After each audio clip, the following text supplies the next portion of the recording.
Heroin, Mamkase, Mangwanana. Greetings to everyone. This marks the third day of the African Peer Growth Network Conference in partnership with the College of Law. Themed the intersection of justice and decoloniality, strategies for transformative and reformative agenda. Justice without decoloniality is merely an illusion, for true justice can only be achieved when we dismantle the oppressive structures and that perpetuate inequality and marginalization. It is imperative that we critically examine the structures and systems that perpetuate these injustices. Today we gather here with a shared commitment to challenge the dominant narrative and power structures that have shaped our legal system and to envisage a future where justice is truly accessible to all. The conference theme showcases the agents and importance of our discussion. Bob Marley once said, and I quote, "If you know your history, you will know where you're coming from, and you will never ask me who the H I am."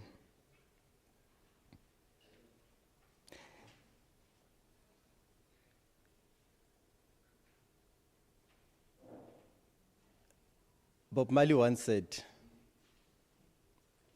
I will just omit the word age for now. It is important to think that if we cannot achieve this democracy, this decoloniality, without addressing historical legacies of colonialization and its impact in our society and knowledge community. My duty is to program direct and not to prolong. I will not overstep my duties. On the program, my name appears as Mr. Lepoto, but as me standing here, I am Mr. Thomas Mabala. So it's a correction that I wanted to make. I will be your mental capacity in this day, which means I will be your MC. I will start by calling the first item in our program. It will be the conference announcement, which will be made by Professor Angelo Dube. Prof, may you come?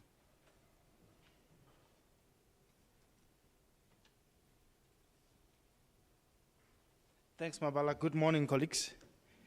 Mine is very, very short. It's just to sensitize us to the ICT and media layout that we have. I've noticed that people are oblivious of the camera at the back there.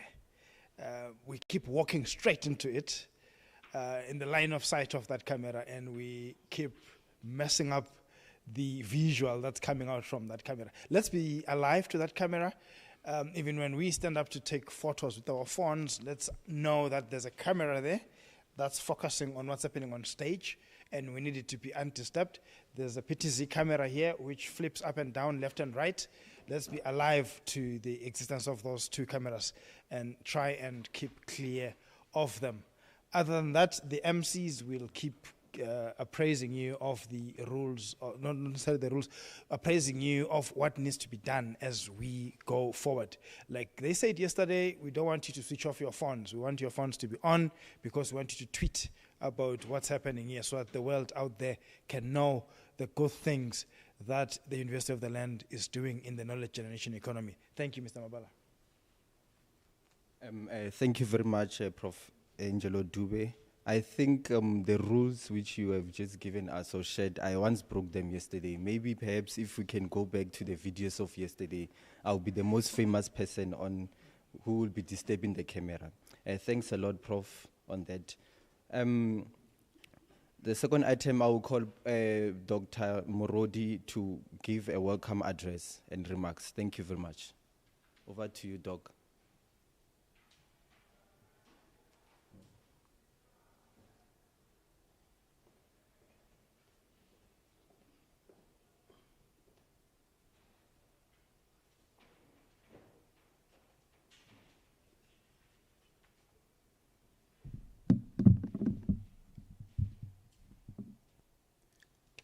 Good morning, all.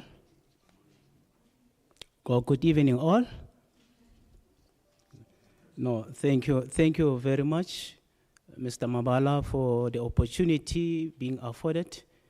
On behalf of the Deanship of the College of Law, that is led under the stewardship of Professor Kole and Professor Budeli Nemakonde, we are thankful for the opportunity to share with you in terms of how appreciative and how grateful we are to have seen the unfoldings of the events as of yesterday. We are very, very much elated and very, very delightful to that, because the blessings we have received from our leadership is that they are very, very happy. They could see that we are trending, and even the resounding success of the first day of the conference, it has not gone unnoticed. This particular college, the College of the Law within the University of the Land, is characterized by a number of features that speaks of law, criminal justice, and also infusing an element of MIT, multi-inter-transdisciplinary outlook in her DNA. Prof. Dube and the team,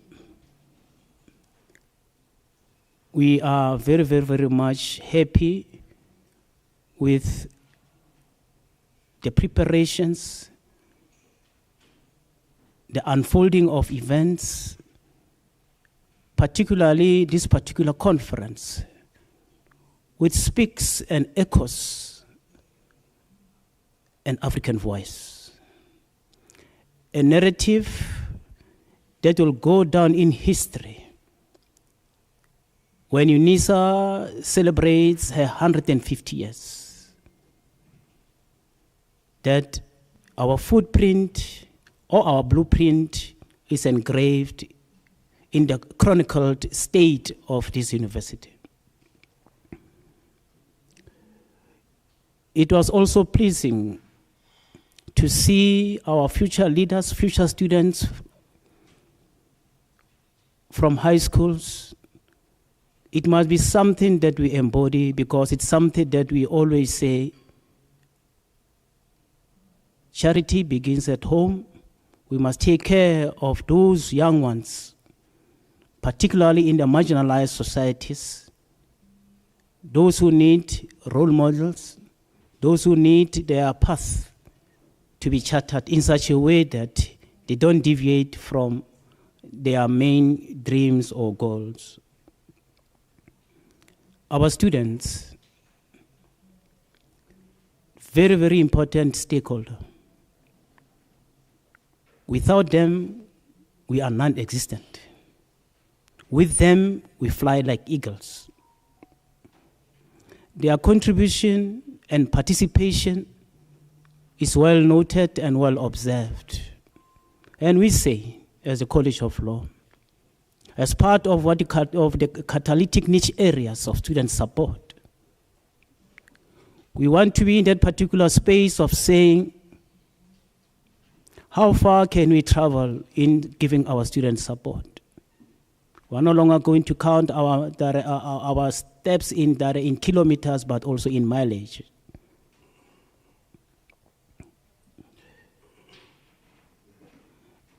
The first day I was here, I was able to observe, indeed, very, very resounding success, though we have not yet even come to the conclusion of this particular conference.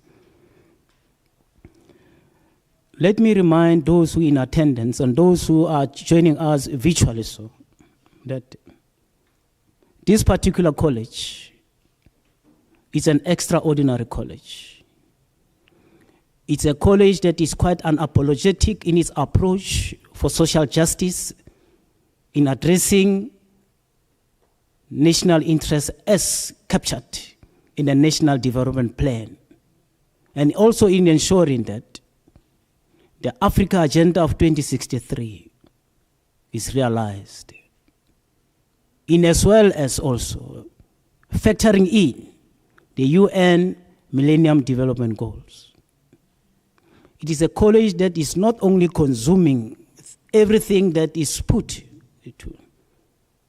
We sit down, we critically analyze, is this to the best interest of the country, the university, the college, or our students? Our students are featured for a number of reasons. I will only cite one. During the process of module development or any study material development, it was realized that that voice was intentionally omitted. You look in terms of the work of Paul Ferrer. We are in the space of saying the type of students that we are producing are not those who will be replicated, but we are of critical thinking level. Transformation of our curriculum, it's something that we are unapologetic to. Elements of Africanization and decoloniality are our heartbeats.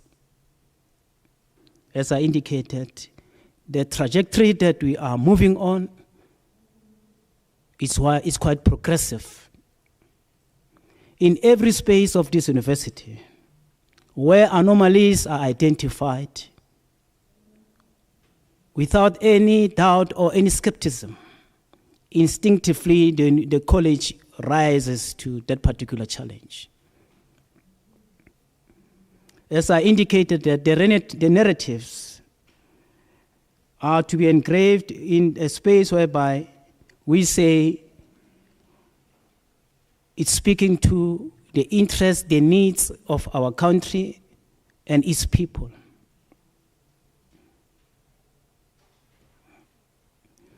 We are more of unmatched or unparalleled type of a college. That when we address national issues, no emotive are infused, but the objectivity that must override subjectivity.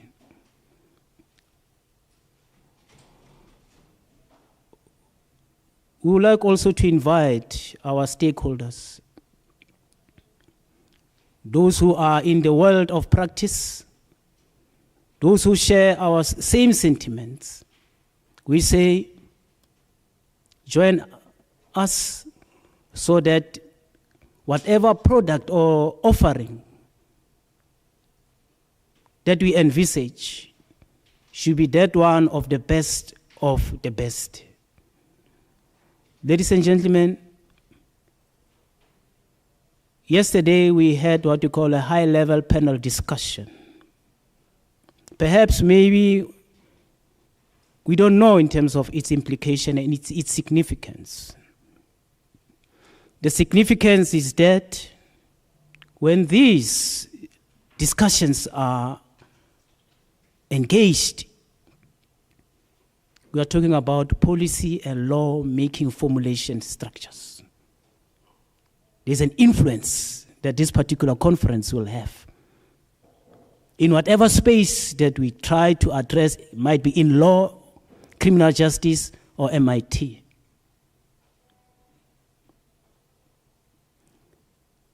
We'll also try to say, extend the hand of invitation to others. Knowledge was never being owned. Knowledge or revolution or evolution has always been something that belonged to the people, not individuals. You go and look and read the work of Che Guevara on revolution. You go and read about the work of Thomas Sankara. You go and read about the work of Molefi Asante. Only few talk about those Africans in the African diaspora, those who are keeping us abreast in terms of developments. Are we moving parallel to what we intend to achieve, or are we on the right path? When criticisms are leveled, the part that we look at is that of constructive criticisms.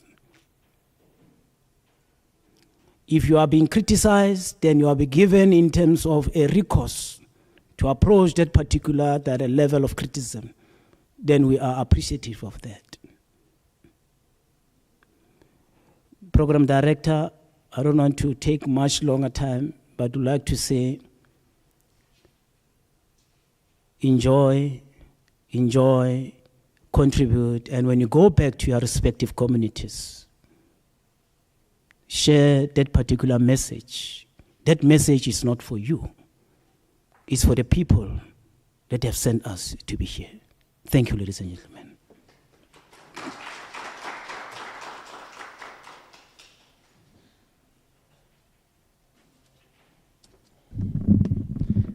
Thank you very much, Dr. Mrodi, for the welcome remarks from the dinar.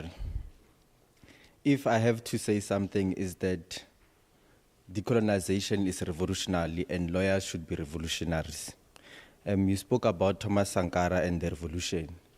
One of the key elements that we should understand is that when we decolonize, we're producing revolutionaries, because of the decolonized education will never produce a revolutionary. So in those ways, I believe that the current and the upcoming law students who are going to be produced, and the current lawyers and future professors, will be revolutionaries, will not be professors and lawyers who just accept principles that do not even speak to African knowledge communities. Thank you very much to the College of Law and the Dinari for the remarks. The next item will be the introduction of APGRON and other partners. The first speaker that I will be calling will be a member of the board of directors of APGRON, which is Dr. Madlazi. The stage is yours.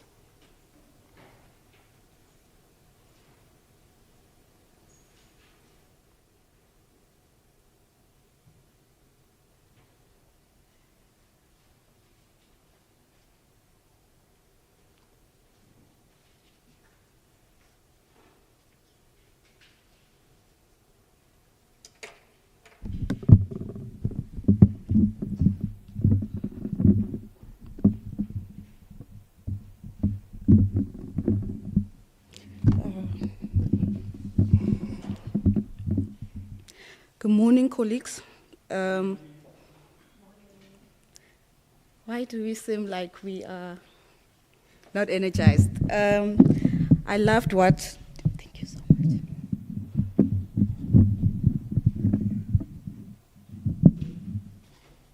Yeah, good.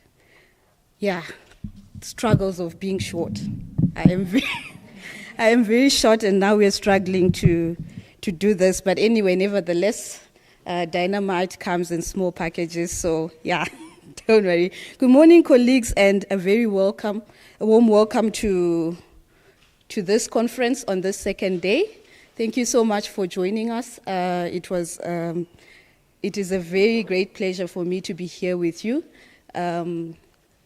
standing before all these esteemed academics from different backgrounds. We are going to learn. I can't wait. And we are going to learn a lot and engage so much in terms of different perspectives, different ideas. That is what I anticipate and I'm looking forward to. I am Dr. Matleza, one of the board members of APGRON. My duty today is to tell you about APGRON and give you a brief background about what APGRON is and what is our role as APGRON in terms of decolonization. We are a non-for-profit company with a vibrant team that has a team of African researchers that has different researchers from different professions. We do have different people who are coming from business, people who are coming from law, people who are coming from aviation. This is what this conference is about. Sometimes when we see law, we expect that we are only going to be discussing law, but this is not the role that we as lawyers are only going to play, but a role that is going to be played by different people from different areas of life and areas of profession. That is what APGRON is. We welcome everyone, and from yesterday, if you saw, we are an organization that is there to assist different people, there to be discussing about the future of researchers, the future of Africa with people from different angles. We did have scholars here to show that this is not only a conference that is going to be dealing with seasonal or people who are already professional researchers. We want people, scholars, to be here, to be in this conference, to understand what it is to be a researcher. So APGRON is one of those organizations where we welcome everyone from different angles of life. In APGRON, we aim to improve research capacity in Africa and increase contribution to the global research outputs.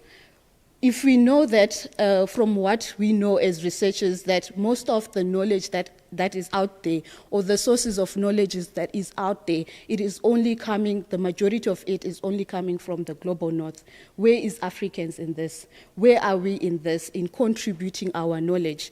Where are we? This is what we are trying to frame. We need to contribute the knowledge. We need to be the ones that are writing our history. In many years down the line, we should be able to say, it is us Africans that have written this. It is us Africans that are providing solutions to our African problems. It can't be people from the global north that are giving us solutions.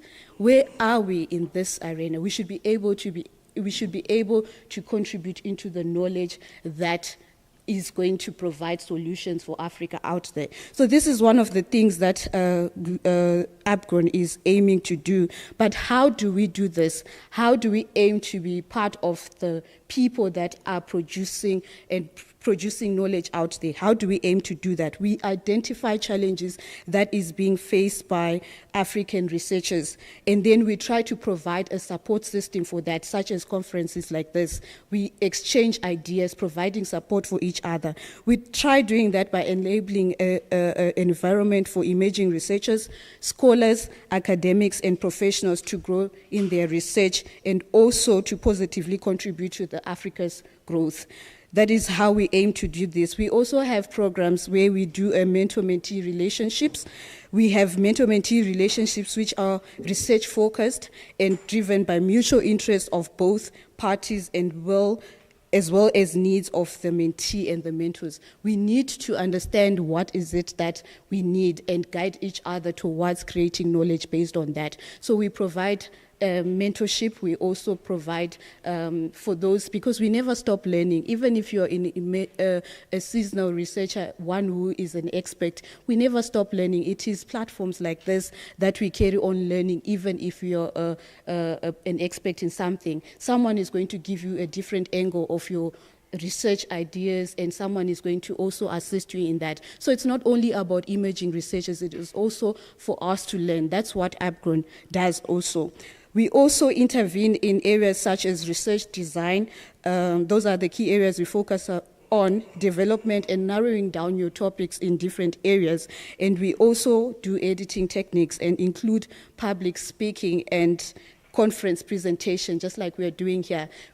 When I was growing up, I would not have been standing here talking to you because I'll be thinking there's going to be Dr. Murodi here, there's going to be Prof. Dube. I would be afraid. But if you saw what was happening in the room next door yesterday when we had our scholars, we gave them that courage to be able to speak in a group of people that are well qualified. They also had their voices out there. This is what we want this to be about. Some conferences, you need to pay for that conference. We didn't need to pay for this conference to come here and attend this conference. That is the platform we need to produce, wherein no one is going to fear because they cannot afford. We want to be able to share ideas without discriminating based on whether you can afford or not, and being afraid that these people are well qualified and I'm not. That's the platform we want, so that we start from a young age, like Dr. Murodi has said, we start from a young age and we educate. That is the platform we want for APGRON. The other thing is that we want to provide a space where African scholars meet to share ideas, learn from their forerunners, and contribute towards bridging the gap that is there in terms of knowledge contribution between the global south and global north. That divide should be removed. And who else can do that except us? It is only us that are always going to be able to bridge that gap, because for some of us, we are the first ones that have reached this stage. We are the first ones from our homes that have reached this stage, and it is our duty to change that. And we're doing that through conferences such as this, as this one, which APGRON has managed to bring to you today. And also, we want to mentor these people. That's what we do, mentor. We also want to train, and we also want to develop these emerging scholars. That's our duty, and it is not only the duty for APGRON, it is a duty for all of us. We also want you to join in this change we seek to achieve. It is not only about APGRON, it is about all of us. Please join us in changing this narrative. Join us in changing the narrative of the fact that only the knowledge is contributed by the global north. It should be contributed by us. We are indeed our ancestors' wildest dreams. So let's make sure this works out. Thank you so much. I am going to call Ms. P. Zororo to just give a support message, but thank you so much.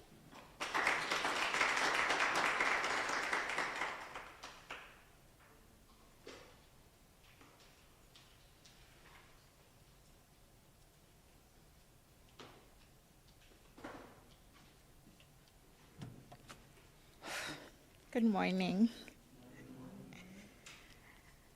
All protocols observed. I don't want to miss anyone. I'm very honored to be here this morning representing the students, our law students. I'm the secretary of the UNISA Law Students Association in Tshwane. This is actually the third time this conference is happening. I attended last year and it was incredible. I learned so much. So much so that I actually decided this year I'm also going to write a paper so I can have an opportunity to present before everyone. And also the learning experience is just, it's unbelievable. In the pursuit of knowledge, the topics that we actually have in this conference, that will really help us to delve into the intricate realms of labor law, transborder justice, and the unique tapestry of apartheid in South Africa.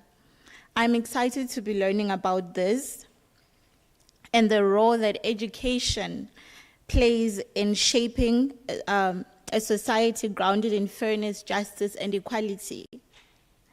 With the ever-evolving dynamics, I can't wait to learn about financial markets.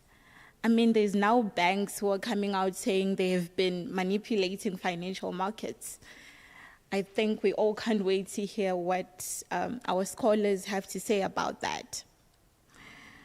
In the realm of conflict, both local and international, I mean, we have the Israeli-Gaza conflict right now, the Russian war. There's also topics on that, and I can't wait to learn, because as students, we ponder upon the frameworks that foster peace and harmony and all these defense laws and how they can be resolutions. We want to know how those things come about, and we're very excited to learn about that. I also have a paper, like mentioned, which I'll present tomorrow. And it has been very interesting to examine the evolving paradigms and seeking innovative solutions when it comes to aerospace and linking it to human rights. And in the context of UNISA, where we have an open distance institution, the significance of research becomes even more pronounced. It transcends geographical barriers, fostering a collaborative spirit and enriches our understanding of diverse legal landscapes, such as those explored in the realms of international law, financial markets, and conflict regulation. I mean, there's many other topics that we'll learn about. Furthermore, these types of conferences just come back to show how UNISA, and especially the College of Law, is really trying to involve everyone. I mean, look at me, I'm an undergraduate student, and I have the opportunity to come here and be presenting. I mean, the involvement of students as the biggest pillar of the institution is really quite a big thing. I mean, we are learning so much, and in the words of Phil Collins, in learning you will teach, and in teaching you will learn. With that, Prof. Dube, Abgron, and the College of Law, we say thank you for giving us the opportunity to teach and learn, and including students like myself in such conferences, to be in such spaces. This is just the beginning. I have no doubt that we'll go way beyond this. Thank you.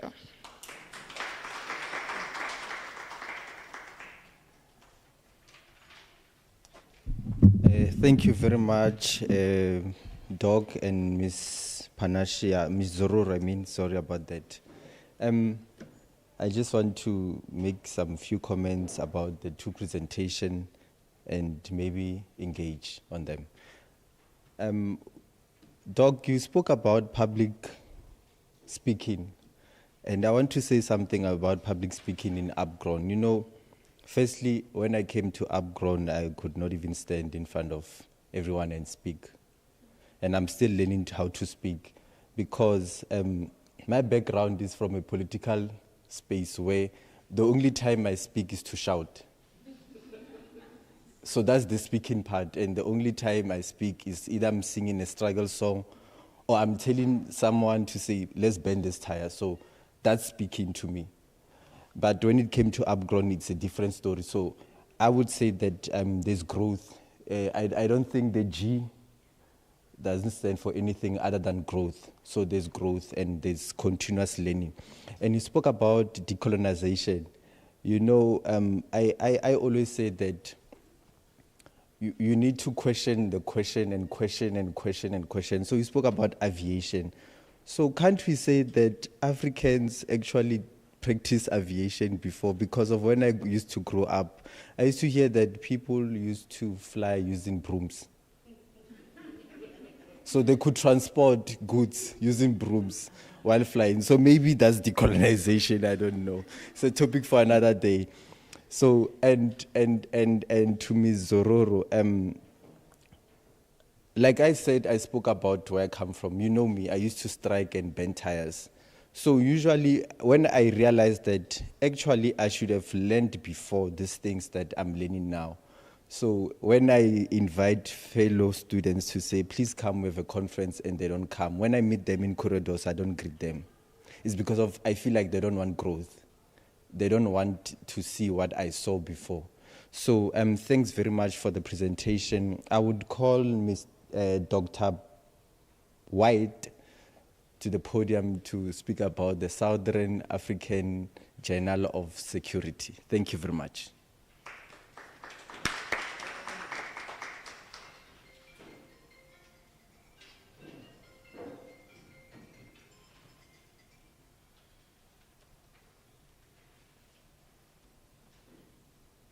Good morning, colleagues. I remain my humble self, Rex White, Tega in Akrire. By the special grace of God, I'm being opportune to serve in this capacity. This is a new birth that we have. And how do we care for the new birth? I want to believe at a point in time, we must have nurtured and cared for children. Am I correct? And we must have also cared for people who are sick. Or somehow we must have also been cared for. And that is the reason I'm trying to employ all of us to please care for this, our journal. This is a new journal that we're giving birth to, and the name of the journal is the Southern African Journal of Security. It was given birth to on the year 2021. It's one of the journals that is also being managed by the UNISA Press. And by the special grace of God, I was made to serve in this journal as the editor. I have other people that are also working with me, like the person of Mohammed Motola and other folks also in the UNISA Press.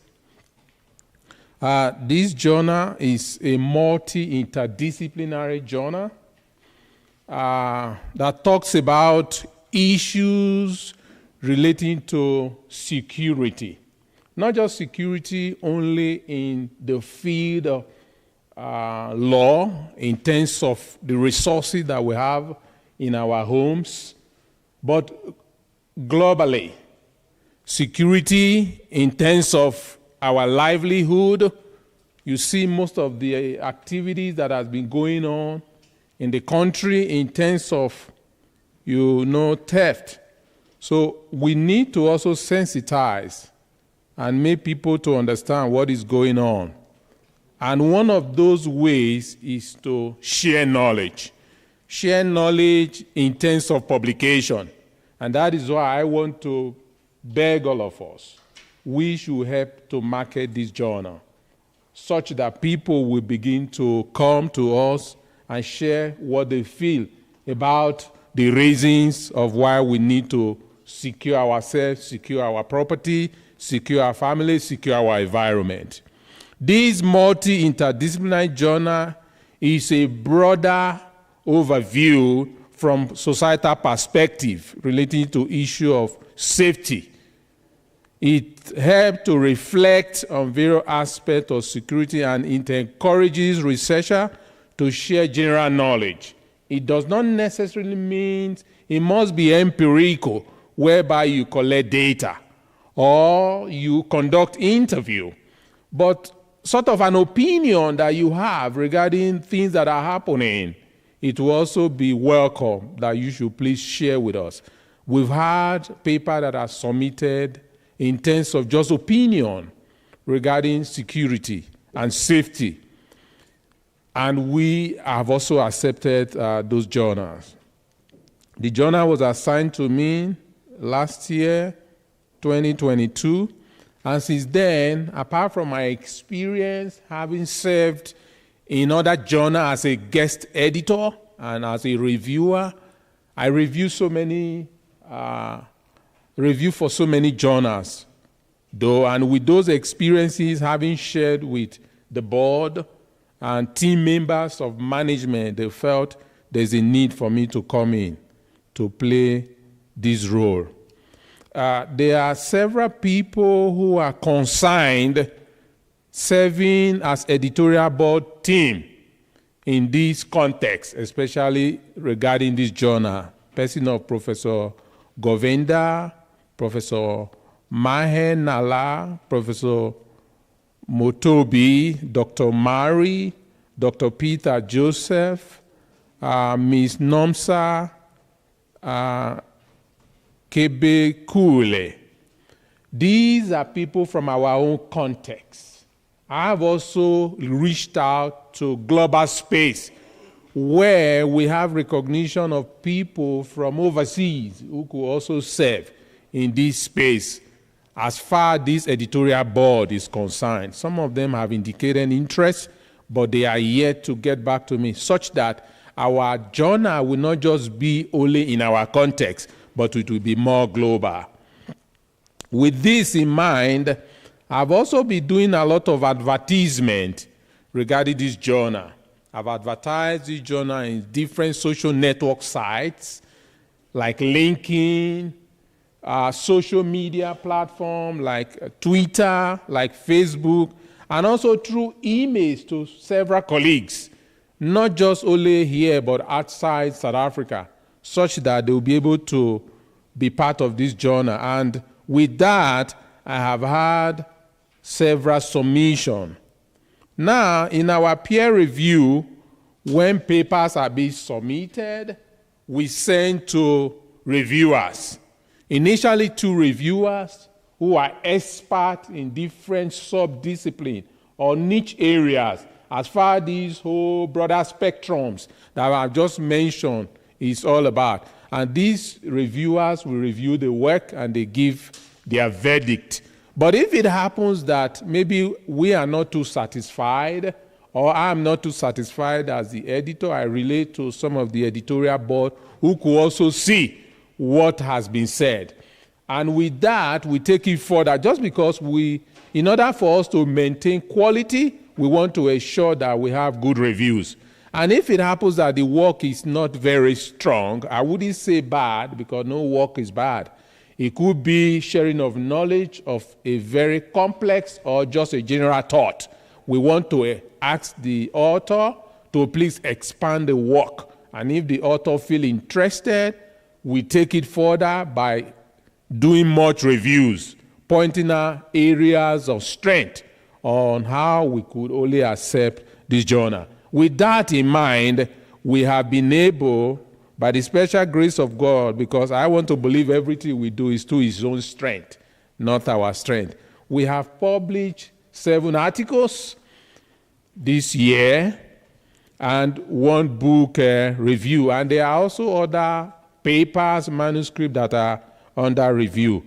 We have also been able to secure international standard serial number from Paris. We are working tirelessly that before next year, this journal will be on a global space. We want to see that the journal will also be on Scopus. We are trying to apply right now to Dodge, where the journal could also be in that space. And with this in mind, what I've just shared, I was sharing with a colleague today who said, well, we colleagues here also need to patronize this journal. So please, we should have it a thought, write something about some of the securities that is ongoing in the country and send to us. I will be most excited to accept your paper. Some of the issues we are having regarding little challenges is when it comes to reviewers. We find it difficult to see people who will help us to review manuscript papers just because people are busy, and some of the people do complain that that is not their area of strength. We are still trying to see how we expand on that. But if you feel you also want to participate with us, being a reviewer, you are also welcome to reach out to us, and we'll be most obliged. With that being said, I want to thank you for listening. Please help us to propagate and share knowledge regarding what this journal is all about. And we do know that in no distant time, hopefully by next year, we will be online.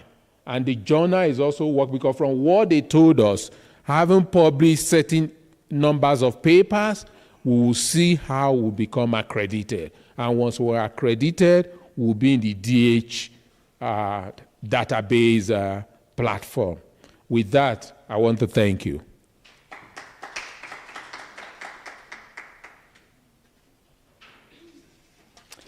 Thank you very much, Doc.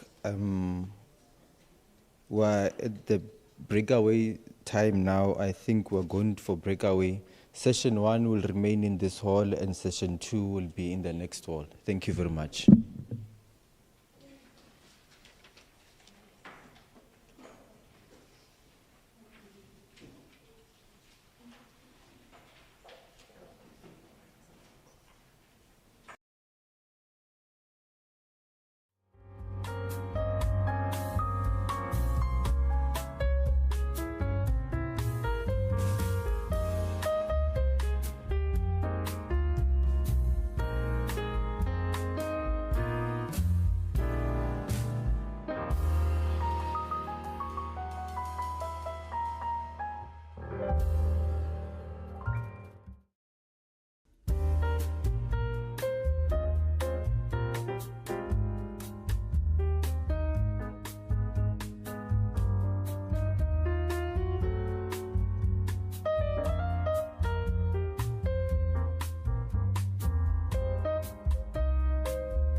colleagues once again.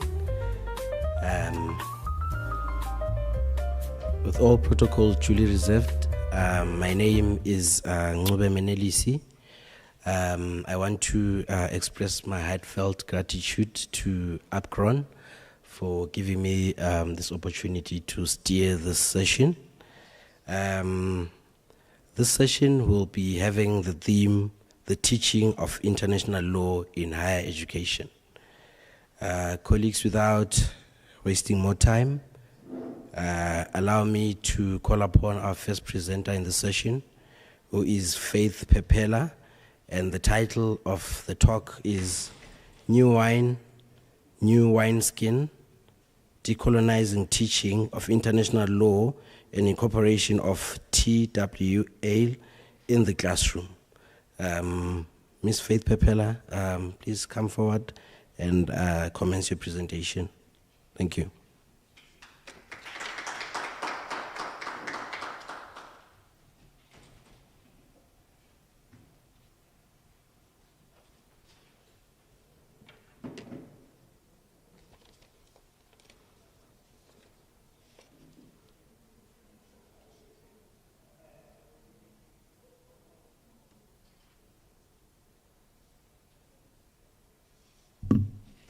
Good morning, everybody. My name is Faith Pepela Mumia. I'm a PhD candidate in Koch University.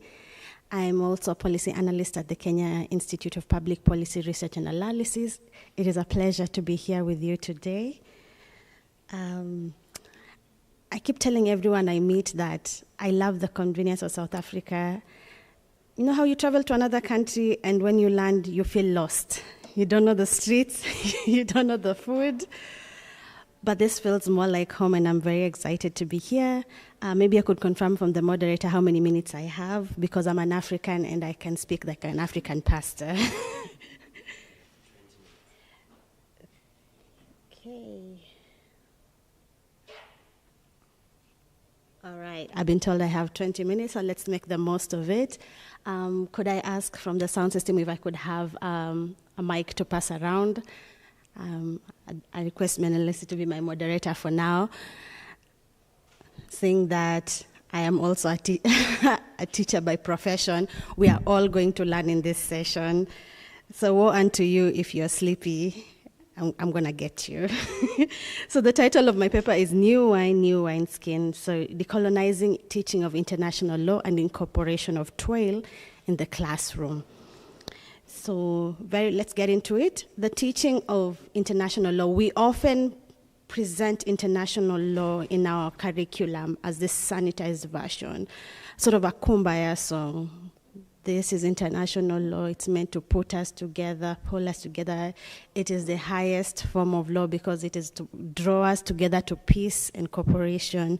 But underneath this sanitized version of international law is a very nuanced incorporation of subjectivity, a very nuanced incorporation of subjugation that is often goes unnoticed, but not to us, not to the people seated in this room. We have to see that the method of teaching avoids power struggles. We avoid getting into how it downplays colonization, the multiple genocides. We tread in the comfort of regurgitating what is already there in the system, the comfort of teaching it as is, for the discomfort of addressing the technicality, the subjugation, the pain, or the history that it covers underneath the sanitized version. It whitewashes the context of international law and reinforces white innocence passed through generation to generation. And I love what the speaker yesterday, I think that was, Professor Olowu, as he was talking about between Islam and international law, the quest for common ground. I love that he brought that out very clearly, that as we're seated in this room, both as educators and as the people in academia and international law, we tend to regurgitate what is already there. So we take what Malcolm Shaw had put in the first generation, the second generation, we pass it on. We learn that, and then we go into our classrooms and we pass that on. And now here is where the interesting part comes in. This is where Menelesi will help me. I'd like the mic to go around very briefly, your name, and then tell me how many here are teachers of international law in any capacity in academia? How many are in institution as teachers? Be bold, raise your hand up. How many are researchers or are in academia dealing directly with international law? May I see the hands up? Wonderful. I'll start with the teacher. How many books, how many journals do you have in your course outline that incorporate African papers or incorporate TWAIL in your course? I teach international environmental law. Yes. So there is a section devoted to critiques of environmental rights and rights discourse, which criticizes international environmental law from perspectives from indigenous viewpoints, and it's not limited just to African viewpoints. There is also a collection of very good thoughts from indigenous groups from South America. But my audience for some time has been European students. So I go into class with feeling the need to do that, but with a bit of anxiety, because then there's a sense in which they have said sometimes that this is too harsh for the students. I love that you brought out that perspective, because you're going to get into it in this presentation, that decolonizing of the teaching of international law is calling for approaches that are very uncomfortable. Through the teaching, through our research, through our papers, we are contesting what has been hidden underneath for years. We are calling for anti-colonial movements, anti-racist pedagogy. We are asking that it be anti-sexist. We are calling on the incorporation of the knowledge of indigenous communities in a predominantly white presented field of law. So how do we do that? I just wanted to point out a number of movements within this. I think COVID was a time of reflection. I love that in the midst of the shutting down, of course this was a terrible pandemic, and in the midst of everything shutting down, what was hidden in the surface came up. And during the COVID moment is when we saw the Black Lives Matter movement blow up. For years, we were fighting for the rights of black people, and it blew up. When you look at the academic decolonization movement, let's start from home. Let's start from South Africa. Recently, we saw that in the University of Cape Town, there was the famous Rhodes Must Fall movement, a campaign. How did that come about? By challenging the norms that exist, and challenging the narrative that has been existing in international law for the longest time. This happened. Triggered another one. We go to the United States. Harvard students also joined the decolonization movement in the Royal Must Fall, in which they were asking that the statute of Isaac Royal, who is a ruthless slave owner and the founder of the law school, they were asking that he be brought down, challenging the status quo. In the United Kingdom, Oxford students were also calling for the removal of the Statute of Rhodes, just as the students of Cape Town were showing. So there's the movement, the unison in the movement, and it shows that the time is right. The time is right now. We're in a season of a complete change, a season of revolution, if I may put it that way, that even us being gathered in this room from different sects, from different universities, we are here unified in our one purpose of decolonization. It points to a time of revolution. And so when you're talking about decolonization or teaching of international law, we're asking that which methods will we incorporate that will challenge the rhetoric of false universality of international law and challenge the overlooking of the nuances of societies we live in. Because the version of the history of international law as we read it in Malcolm Shaw, as we read it in other texts, that's not the only version. I would like to think that it is not only white people who existed before 1990. I would like to think that indigenous communities have also existed before time. And it's important that as we write history, we make it inclusive. We stop looking at things from the lens of one community, from the lens of one particular group, and incorporate the history, incorporate what was happening in China, incorporate what was happening in Africa, some elements of international law that build up into the body of international law also happened within the African continent. We must teach incorporating that. And so the method of teaching that we see must then highlight these power struggles, must not downplay colonization, but we must also build up the knowledge. And how will that happen? We start with decolonizing the teaching of international law. So we decolonize first the body of knowledge. We decolonize the classroom. And with decolonizing the knowledge, I love that we've just been pointed to the introduction of a new journal. I'd like to know how many of us are have published in journals in our presence. How many of us have papers published? How many of us intend, after listening to the succinct presentation here, intend to present your papers to the Southern African Journal as has been presented? Wonderful. That's how we grow the body of knowledge, because what is existent currently is already warped. We cannot rely on it to aptly tell what is the full picture of international law, but what we can do is that we can decolonize knowledge. At the heart of it, we must break the barriers that are existent within the knowledge sphere. We must break those barriers and push through to introduce the narrative of what is happening in third world countries, of what happened in other areas of nations that were colonized, not just the Eurocentric version of international law. So we must break the linguistic barriers. Let's see the platforming of papers and of knowledge and of versions of aspects of international law that are in third world countries, Latin America, all of it. Let's not have one picture of international law. And also the decolonization project calls for scholars to rely less on Western thinkers, but instead to imagine, to embrace, and to use local knowledges and perspectives. And that's why I asked the question before, as publishers, as people in academia, as teachers, how many of us are introducing journals, are introducing books that have been published by African authors, have been published by third world country authors? How many of us are purely relying on Eurocentric versions of international to teach and to regurgitate what is already there? The call is incumbent on us to build, to decolonize knowledge by introducing more and more and more versions. The more we tell our story, the more we open up international law to be not just Eurocentric, to incorporate the ideals, the history, the knowledge, the rich knowledge that is in indigenous communities as well as the third world countries, to amplify, and even in our teaching, to amplify the geopolitics of knowledge, to not just center the history on Europe. As we tell the history of international law, are we teaching what was only done in the UK, in Europe?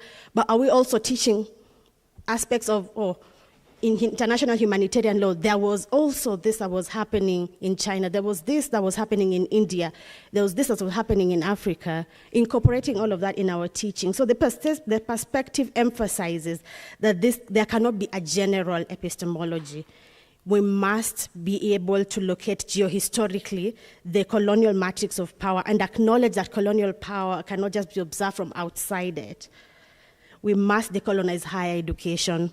As it is right now, we are bound in the chains of capitalism in which higher education institutions will only produce courses that they deem marketable. We are here courtesy of UNISA, and as you know, the speakers, as we were being addressed by given the welcoming remarks by Dr. Maleza, we were being told about what Upgrown was about and what UNISA is about. Being addressed on this is, we are gathered here to challenge the status quo. So a vital aspect of this deconstruction is also in educational institutions, not just building up courses that are marketable, that will attract students for the sake of money, but also to build up their research capacities as centers of pedagogical resistance. So we have to make our students, we have to inculcate in our students the art of not just reading, but reading and questioning. Where did this information come from? Who says it's true? What qualifies it as true? Is this the full picture? Teaching our students to question, not just receive information from books and regurgitate it, but to question, to amplify the borders of their knowledge and to see, is this the only place I can get this knowledge? What about other countries? What can be said? If this is the history in the UK, what was happening in the third world countries? what was happening in other countries when this was happening. And the key to do that is the exploration between the epistemic knowledge and also and challenging the bounds of capitalism. So being able to go through with that without the fear of, okay, this will not be marketable, okay, how many students will enroll in this? Maybe it is not, it will not sell. No, our resistance is not our resistance. Part of resisting international law is recognizing that it is also amplifying the bounds of capitalism, and being able to challenge the status quo of international as is also challenging capitalism. Being able to elevate and to pedestal the idea that knowledge far precedes any amount of money, change precedes any bounds of money and capitalism. Change in itself is a currency. Additionally, the decolonization of the international law curriculum. As academics, as teachers, as researchers, there's been a number of debates on colonialism and global inequality, particularly on the expansion of literature. And so in pursuit of decolonization of international law curriculum, it necessitates an awareness of history, and particularly the histories of the global South. Being able to actively platform, change the narrative by actively platforming what was happening in the global South at the time and what contributions that the global South have to give to the international law curriculum, incorporating more books by authors of the global South, more papers, publishing of more papers, amplifying the voice of 12 scholars, and in tandem with post-colonial approaches, highlight colonial histories. Do not be afraid to highlight that this is what happened. And in this decolonial approach, a willingness to reflexively question deeply ingrained questions, how we have been taught before, okay, this is how things have always been. Is that the only way they can be? Is this the only way we can approach the situation? We question, we address omissions. Why is it that that this book does not highlight the history of international law as per the view of the global South? Question.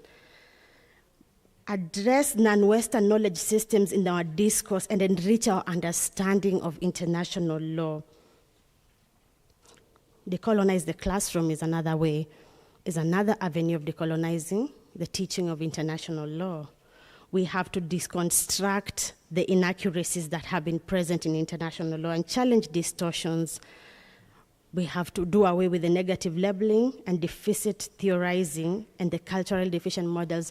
And as most of us are aware through 12 scholarship, that what Eurocentric views and what happened after colonization is that most of our culture, most of our ideals were suppressed as inferior. As Makao Mutua puts it in his paper, that what was indigenous, what was inherent to us as the global South was often posited as inferior, and what was Eurocentric was then elevated as superior, and that is inculcated in us, in our knowledge systems, in our classroom, and we end up carrying that forward. And the subtle ways in which this shows up is that, for example, in a conference like this, if the same call for a conference was put out, for example, Oxford is now here, Oxford will publish your papers, we will have Malcolm Shaw here. We will have, all these scholars will be coming. Would we have then more engagement? Would students seek to be more involved in the project? For most of us, we consider that what is within, what is our environment is inferior, but what is westernized is superior. So why would I publish my paper in the Southern African Journal? Why would I do that when I can just send it to the Oxford Journal? And yet, by amplifying this journal that is contributing to the voices of the global South, we are elevating the voices of the global South. And so that avenue of decolonization, even in our classrooms, firmly rejecting the portrayal of our heritage as crude, rejecting the aspect that what is African, even within the human rights system, is savage, and what is European is then superior, rejecting that as we teach it, so that as we teach it, we present our students with a renewed version of what our culture has to offer, of what our indigenous knowledge has to offer international law, repainting the picture so that as they adopt this new version, they then run with it. We change future generations through the classroom as they sit and process and understand what we teach. They then move with the new narrative. And so, more regrettably still, the denial of this narrative is what pushes us to the corners. The refusal to acknowledge that international law as is problematic, is going to push us back to the old ages. So, in some of the strategies that the strategies of decolonizing international law, I talk about 4 elements. The deep dive, acknowledging the impossibility of covering a wide array of the theoretical approaches, but using case studies comprehensively. We all know that international law is broad. If we were to sit here and talk about international law, we will be in this conference until when? We are in this, we will go to April, and even further if we were to break it down. But what I recommend is that even in our teaching of international law, that we adopt the use of case studies, and these case studies being geopolitically situated, that we will pick a case that has been tried. Let us talk about, when we're talking about international humanitarian law, dwelling on cases of Rwanda, dwelling on how the African Union has contributed or not contributed to the maintenance of peace and security within, drawing focus on the region, drawing focus on the global south and what's happening in the global south, so as to deplatform the Eurocentric view that is already existent. We already know what is happening in other states. What about what is happening locally within us? Also, decolonizing pedagogy, which is basically saying decolonizing the way we teach. There's the Western style of teaching, but culturally there's how also we learn. We learn also through traditional African society how teaching would happen, apprenticeship teaching. And I'm glad that one of the presenters today is also going to talk about teaching through moot courts. Teaching doesn't just have to be one way in which we are seated in the classroom and we are learning. Teaching can involve storytelling. Teaching can involve art. All these ways, adopting new ways in which the global South African countries, Latin America, can tell their stories, can include their histories and their perspectives in international law without centering the Eurocentric version. Being able to incorporate our own way and platforming it, putting it as the ideal, that the global will be the ideal and this will be the periphery, that we will not center our views around just disagreeing. What we bring to the table is more than disagreeing with the existent version. Our version is also stronger, and it also has a place within international law. Reclassifying international law. As we well know, this is a vast body of law, but as with regards to incorporating every ideal and incorporating all ideals that are present, it can also be reclassified as a comparative law, a form of comparative law in which we question, it prompts us to question the stability of the category of law itself and encourage a broader understanding. To delve into the hypothetical scenario of obedience of police enforcement. And this is one of the questions that comes up in the first classes of international law, in which we ask, is international law really law? You know, how can we call it a law if we cannot secure its obedience? Questioning that and not placing this international law as an unquestioned body of law, but looking at it as a comparative law. If this is this is the version that happened in the West, what is the comparative aspect of it that happened in the South? Making it more of a comparative law so that we can have both sides of the story being presented, or all sides of the story being presented. And also, you can put in place the intersection between international law and other major liberal projects so that there is consensus. And even on this point, definitely yesterday, Professor Lowe also discussed this when we were talking about the intersection of international law and the Islamic religion. So being able to question the place of plurality, the polyversal nature of international law in incorporation of all aspects, so that we see, is it possible that in the absence of influence of religion, in the absence of influence of what we deem as a metaphysical neutral state, can international law exist in this neutral state, so to speak? Then embracing theory. And this brings me to the third world approaches to international law. international law is inherently theoretical and involves a continuous exploration of fundamental jurisprudential questions. So we want to see why is it that international law has constantly suppressed the discussion of theory. We will amplify topics that we will constantly end up concluding this is a complex situation, but not go into the theory of it. And in our classrooms in international law, in deplatforming and decolonizing international law, it would do us a lot of good to go into theory, into the theory of it, introducing third world approaches to international law in which we question the place of the third world countries, that we question the place of the global south. And a good example is the way Anthony Angi argues that critical theory is most effective when studied through positive approach, emphasizing integration with mainstream views. So we see that this is the mainstream views, but what are the other views?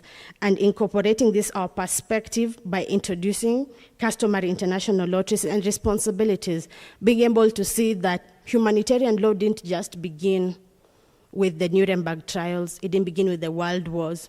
Way before that, there is evidence of international humanitarian law within the global south, within Latin America.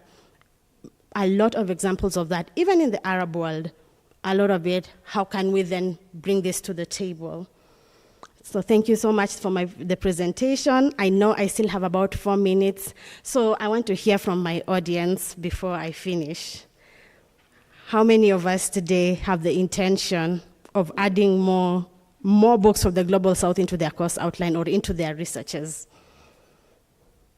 Just one? None of you want to add? Oh, don't let it. Okay, let me hear your views. Am I allowed to remove this from here?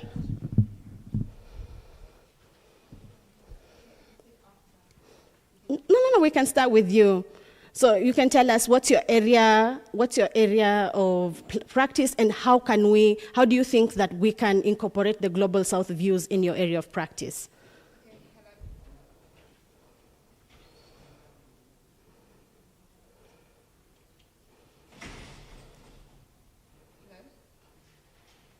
You have about a minute.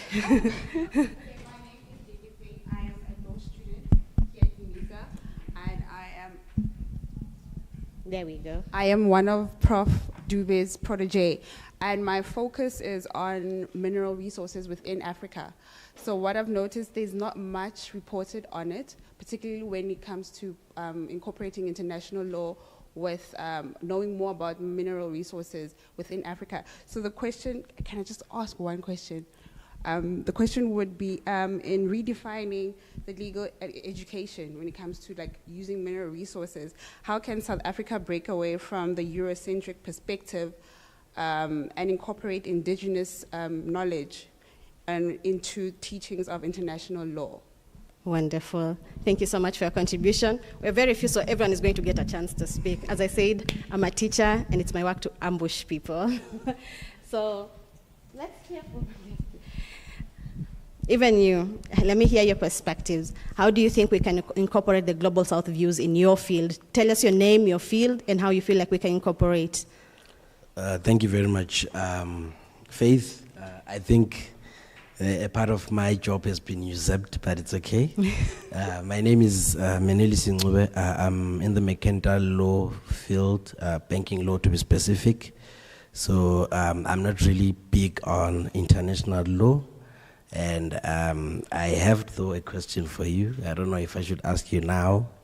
Maybe later. Later. For now, I'd like to hear from the audience, and then I'll collect the questions afterwards. All right, because I was intending that we take questions after at least the first part of the session is complete. Yes. So I think for now, we'll open the floor for comments and the questions that you have for us. Yes, instead of the other way around. Thank you. Thank you. There we go. Your field, how do you feel that we can incorporate the Global South views into your field? Thank you so much, Prof. I'll call you Prof even if it's not attached to your name. As a teacher, I would like to acknowledge your contribution to the body of knowledge. My name is Chairman Okoloise. I specialize in international human rights law, particularly business and human rights, and I have been writing from a third world approach to international law, which is what TWIL means. and specifically an Afrocentric approach. So how can we contribute to the discourse?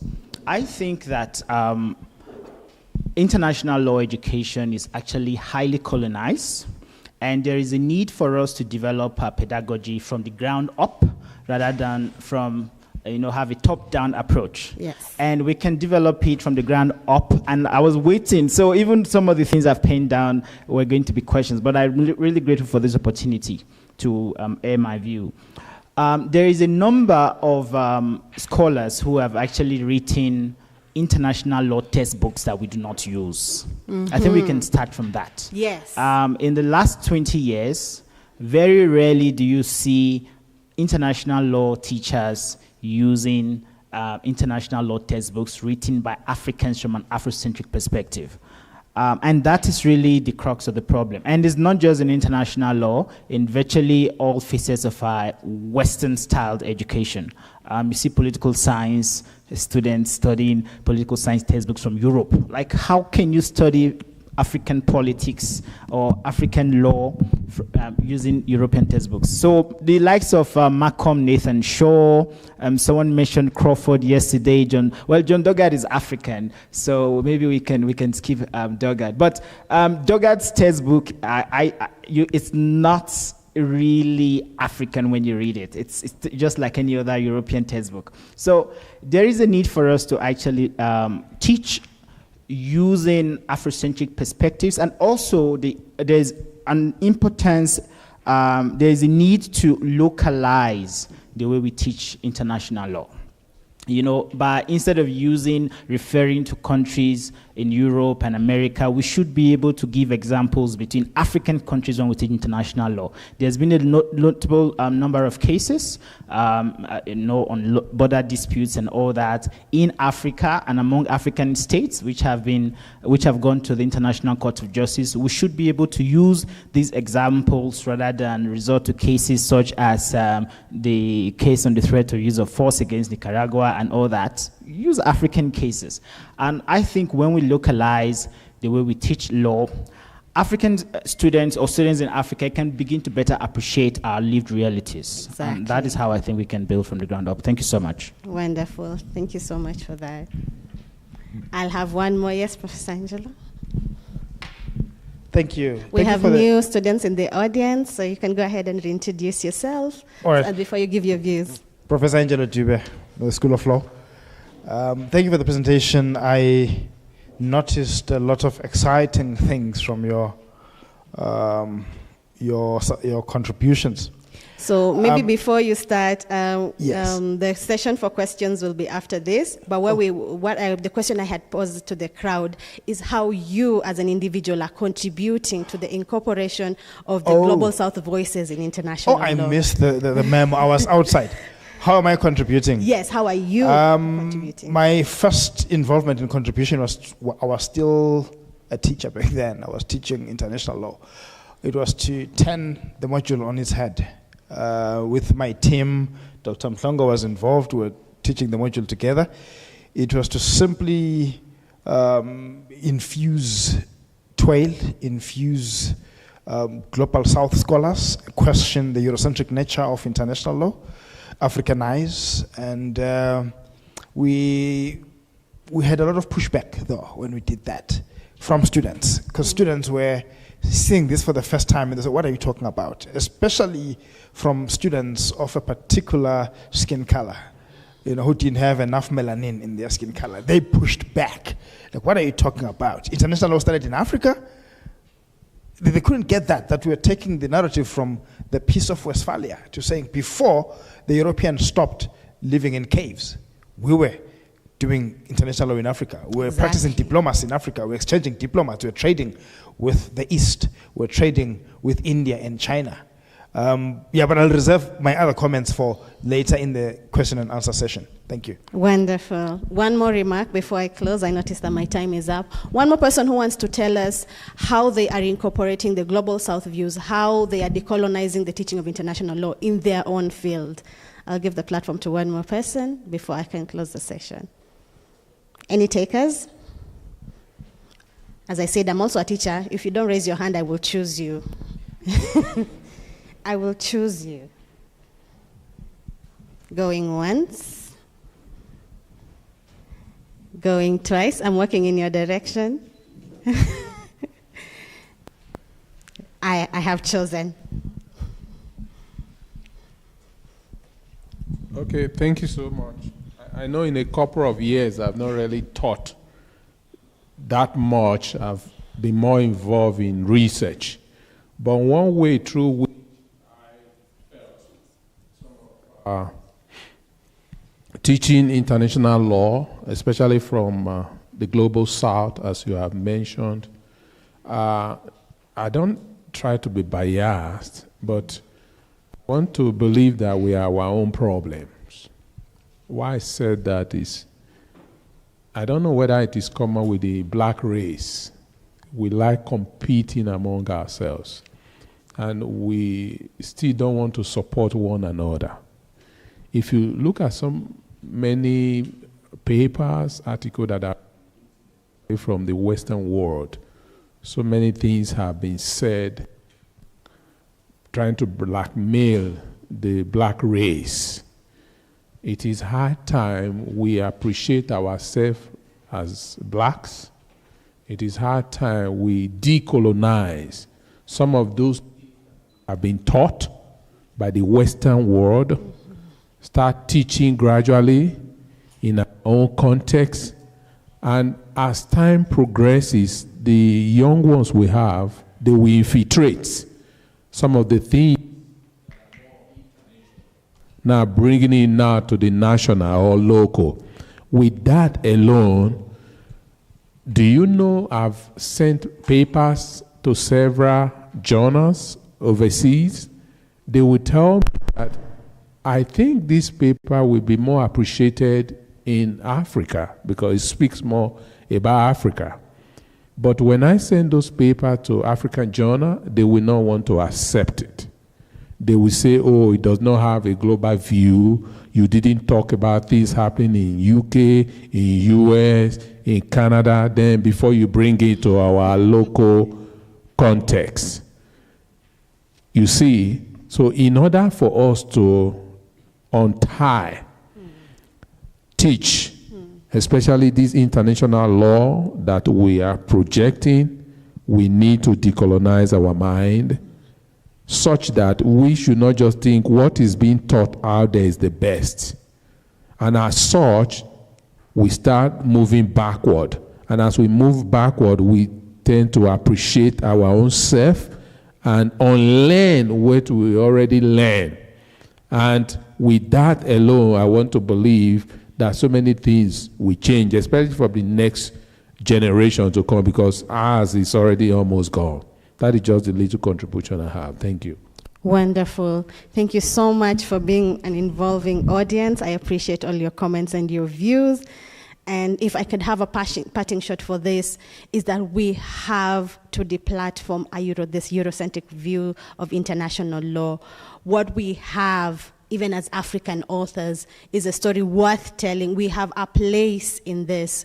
Our story is not just adjacent to or in comparison to or as a criticism of what is already existing.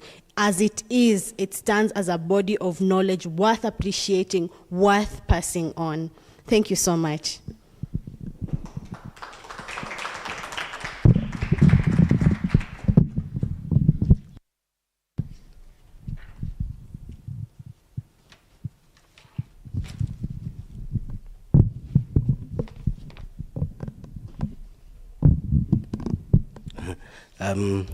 Thank you, Faith, for such an insightful presentation.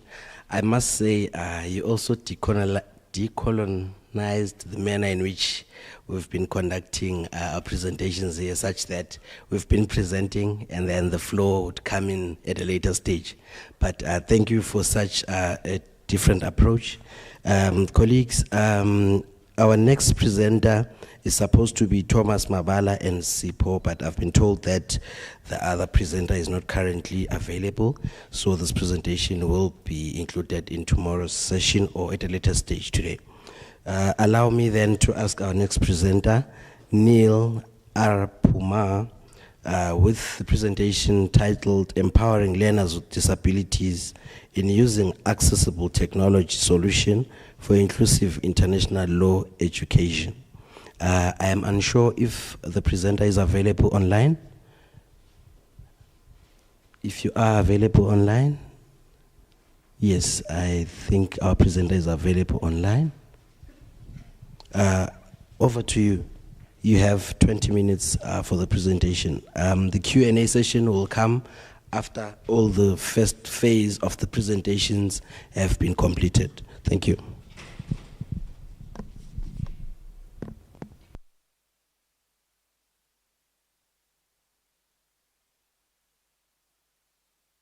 You may unmute and continue.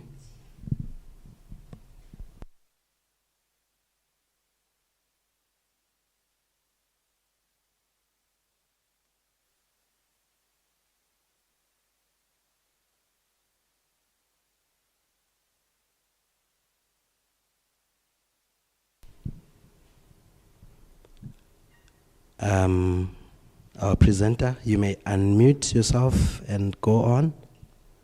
I'm unsure if you can hear us. Please kindly confirm.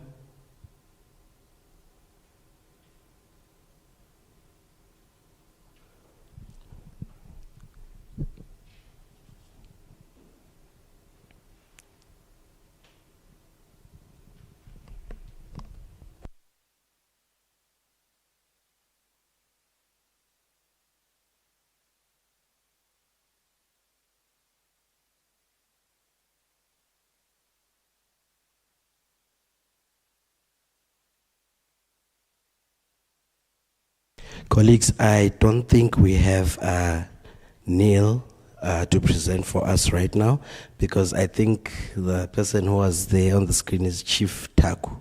So I think these two presentations, which are supposed to follow Faith's presentation, are not going to be done now. So I think let's open the floor for questions.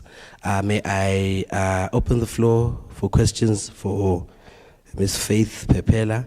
And may I perhaps abuse my powers as the program director to go first? My question to you, Faith, is in your view or in your opinion on this field, what is the feasibility of using contemporary technologies in decolonializing the teaching of international law? Thank you. Colleagues, the floor is now open for questions.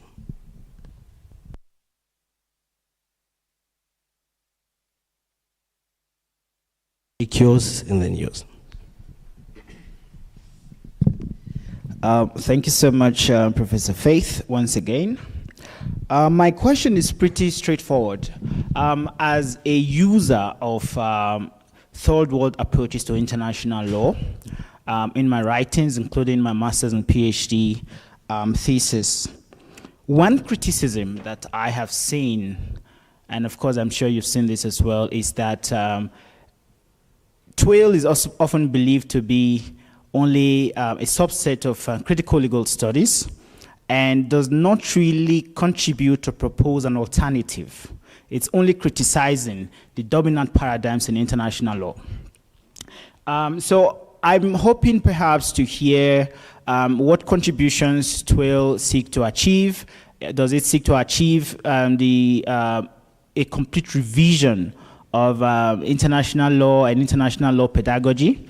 Or is there any alternative proposals that it's making based on your studies and research?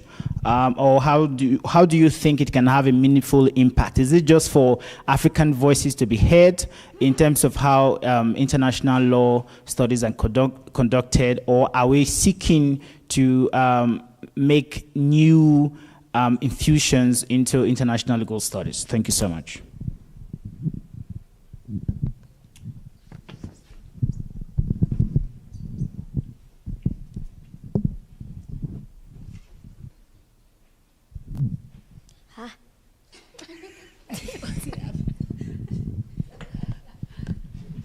Okay, Thank you for the opportunity again. My other question was that in what ways can decolonizing international law empower African countries to assert their sovereignty and participate in more meaningful global governance?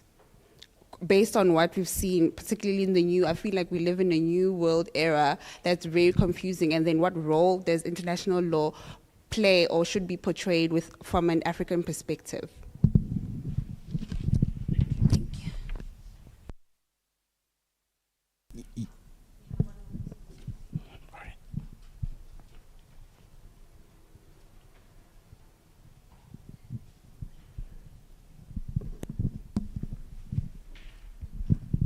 Okay, my question is about if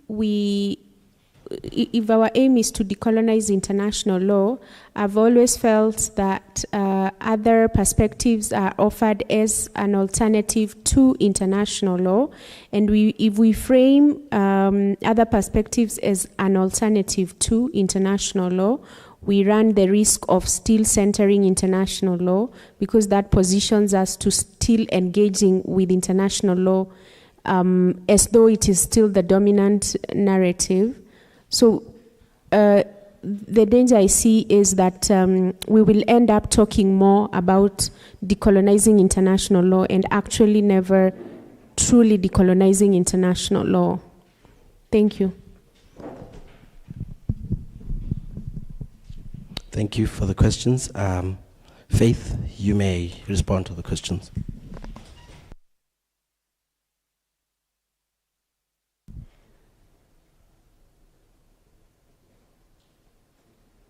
Thank you so much for your questions.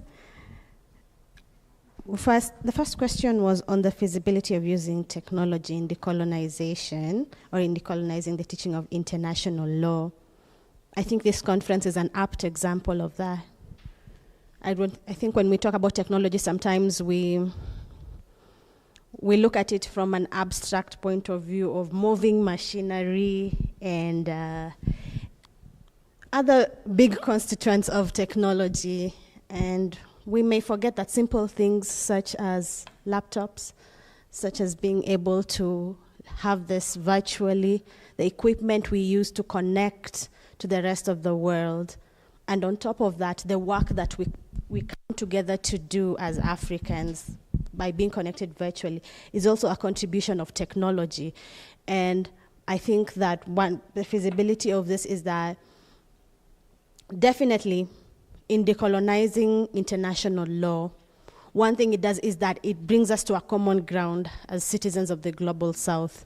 It places us in a position in which we see each other as allies and see each other as people with voices, with a contribution to make. In the previous perspective and in other Eurocentric views, we platform other authors, we platform other works, and we look at them as purely as the source of international law. But when we are connected as we are right now, through the people who are joining us virtually, through us in the room who are sharing and presenting our papers, we are joining in unison in that one mind of understanding that we have, that our global South perspectives are worth sharing. They are worth being told, they're worth being contributed to. And even as we talk about the upcoming journal, the South African Yearbook, we are contributing, we are taking a step in contributing our views and platforming the global South perspectives through use of technology. And I think what technology does is that it allows for the smooth connection, it allows for that universality of thought, a platform of sharing and sort of connecting together our ideas, joining together in allyship in order to promote the third world approaches to international law. I'll definitely also open up the floor for those who have more contribution on this, but one question that was also posed here is extremely important because it has been at the root of all criticism of TWAIL.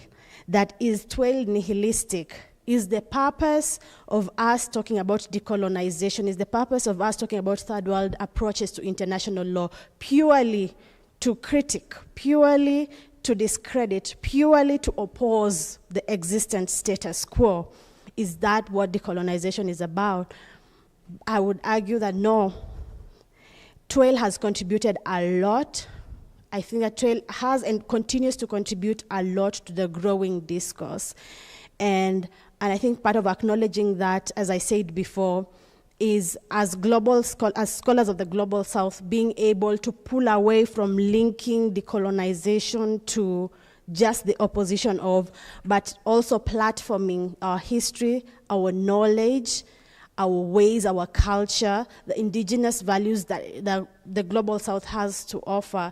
And as we contribute this, first of all, I would argue that third world approaches to international law promotes environmental sustainability, because our cultures from way before knew how to honor the environment. Even as we talk about, with the current theme running across the globe being about climate change, we can say that the greatest propagators of preservation of the environment has always been the Global South. It is Africans who knew how to pick resources from the forest, pick resources from the environment, while living in a symbiotic relationship with it without destroying it. And we can see that how Eurocentric ways and how capitalism has come in to destroy the environment. And so contributions from the Global South are solution-oriented. They posit and they provide an avenue through which, as we tell our stories, we then push for positive change in the environment. When we talk about the impact that TRAIL can contribute, it also humanizes the Global South. For a long time, as I said, even as we look at the literature of the forefathers of TRAIL, you will see that what was Eurocentric was platformed as what is good, what is superior. And even our own traditional culture was suppressed as what is savage and what is inferior. But as we join voices to talk about decolonization of international law, it humanizes us at the Global South. It presents us as equal in the ground of academia, and it says that we have something to contribute also to the literature, to the knowledge, to the teaching, to the involvement of international law. And what that does is that it gives us an opportunity, it doesn't just give us a place in the table, it breaks the table and calls for the creation of a new table in which we can sit as equals in telling the story of how international law was formed, how it's been propagated through the years, and how we can contribute to it. The other impact that third world approaches to international law has had within even this space is that it has created an avenue for us to say that this is not the only narrative. It is not the only narrative that exists. And in telling our narrative and in telling how things are, we are saying that our culture is not inferior. We are reintroducing, so to speak, our culture to the rest of the world and allowing the rest of the world to also take a step into our world to see what we have to offer. And in what ways then can decolonizing international law contribute to African governance? I think this is I love all your questions, but this one I love most. Because when I deal in public policy, I deal with governance. And I think at the heart of poor governance in Africa, I always tie it to neocolonialism. Us being puppeted by expressions and by institutions of the global West. Given that this is a conference on decolonization, I feel like I may speak freely without being arrested, if I'm going to be arrested. Don't take offense to this. But when we talk even of institutions such as the IMF, as we talk about the involvement of the World Bank and other financial institutions that for long have been used as puppets of the West to interfere, and even as we talk about the conflicts that are happening within the continent, all of this I feel draw strongly from the fact that as Africans, we still rely greatly on we have created a culture of relying on the West. We have created a culture in which we seek our solutions outside the continent. But what TRAIL does, other than just amplifying the stories of the Global South, is that it also encourages cooperation within this. And as we see that we are each contributors to the narrative, as we see that we are all also recovering from this narrative in which we are inferior, we can join together in allyship and do the work. What TRAIL does is that it calls for African solutions to African problems, in which then we can see that if we keep being tied to the Western narrative, we will absorb the cultural values, the capitalism, the racism, the environment degradation. But when we come together under the 12 view. How does that support governance? We see correct use of resources. We see the amplification of leadership that is by the people and for the people. And even as we talk about this, we can draw our focus to the coups that have been happening in the West African region. And we know that largely these coups have been triggered by a revolt against poor governance that has largely been tied to the French. But as you see, it has gotten to a point in which the people have said, enough is enough. We want something that is for ourselves. We no longer want to be exploited. And I feel like that's one of the contributions of TWAIL. It pushes us beyond the TWAIL of comfort in being used and being exploited, and empowers us to speak up. And that contributes a lot to African governance. And even as we talk about the question Rosemary posed to us, is the conversation about decolonization only going to remain about decolonization and not move past it? I definitely agree that this year our conference will be about decolonizing international law. But what will happen next year?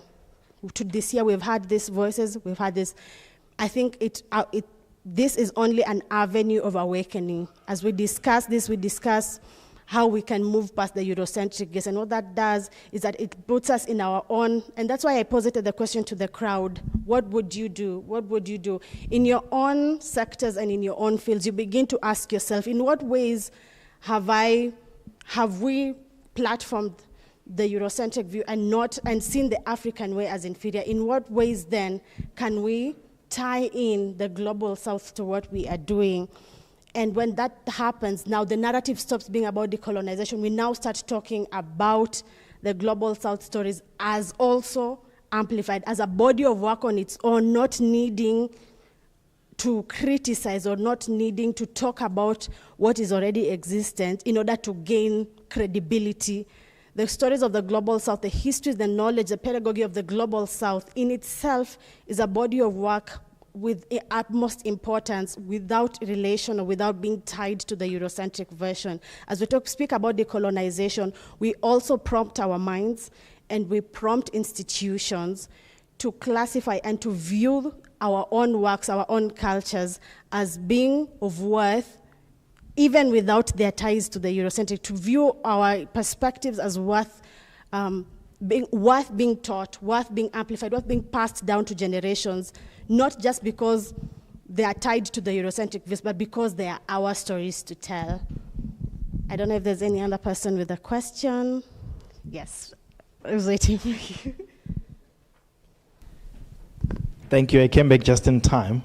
Just in time. Yeah, the first one will be more of a comment, an observation as a decolonial scholar. I happened to be traversing through the East earlier this year in Taiwan, and I went to the National Palace Museum, a very big museum. And I stood there as a disciple of decoloniality, and I was a little bit disillusioned. I referenced a lot of Chinese interaction with Africa prior to Europe coming here as part of my attempt to demonstrate that we had international relations, we had trade, we had diplomacy way before any European conquered us. But I stood in that museum and I was hoping I will get some artifacts referencing Chinese interaction with Africa. And I was thoroughly disappointed. There was absolutely nothing about Africa. There was a lot about the Japanese. There was a lot about where Van Riebeeck came from. That is the Netherlands, which also colonized Taiwan as it did South Africa at some point. But there was nothing about that place's interactions with this part of the land. So that when we treat these issues around the Eurocentric approach, we might need to just caution us as decolonial scholars. Let us not romanticize the global south. Let us not romanticize the south-south interactions. There are parts of the global south which are still happy to also worship the north and not even reference their own past. But that's just a comment. The other comment is, which this is not just to you, but to all disciples of decoloniality. I know we're still at the beginning stages of this journey, and we can't do everything at once. But we seem to be lacking on our analysis of the Islamization of Africa and its contribution to the pain and the damage that was done by the Eurocentric approaches of colonialism and Christianization. Because Christianization and colonialism were vehicles through which they entrenched this Eurocentric supremacy. But we tend to lack a clear focus when it comes to Islamization, because a lot was done by that process to derail our understanding of the international framework, our understanding of who we are and where we came from. Just those two comments from me. Thank you. Thank you very much for that. And I think this forum is an important place to also have this conversation on the global South-South relations and being able to hold each other accountable in what is happening. And I think one of the greatest examples of that is our relations even within the African Union, being able to stand in unity. As a scholar of international criminal law, I absolutely hate it when we discuss accountability in international criminal law and there is nothing to be said about African countries intervening in conflicts within the region. We're talking DRC, we're talking Sudan. What more can we are calling for decolonization, and we are saying that we are not just puppets of the West, but also within ourselves, that lack of support and that lack of holding each other accountable is becoming an Achilles heel to our integration, and also to us, not that we need the validation of the West to be taken seriously, but even for us to take each other seriously within this global South movement, is being able to stand in that place of accountability. And I love that Professor Angel has brought that out, that it's important even within our relations as we have these discussions, as we depart from the Eurocentric version, that we be able to stand in the truth, we be able to stand in the light and say, even as we do this, it is not to evade accountability. When you're talking about the Malabo Protocol and bringing into place the African Court of Justice and Human Rights, that it is not just to stand in the way of the work of the ICC, but is truly, truly to hold the perpetrators of international crimes accountable within the region, that we'll be able to say that we are moving away from the Eurocentric gaze. We do not need the credibility and the assistance of the West in order to function, but also being able to stand the truth and say that we ourselves are not hindering ourselves from moving in industrialization, in moving in correct use of resources, in moving in the promotion of peace and security within the region. So I thank you so much for having me on board. Any more questions? I am seated on the other end and I'll be available throughout the day and even through tomorrow. I'd love to get a chance to speak to all of you, should I get a chance. Thank you very much.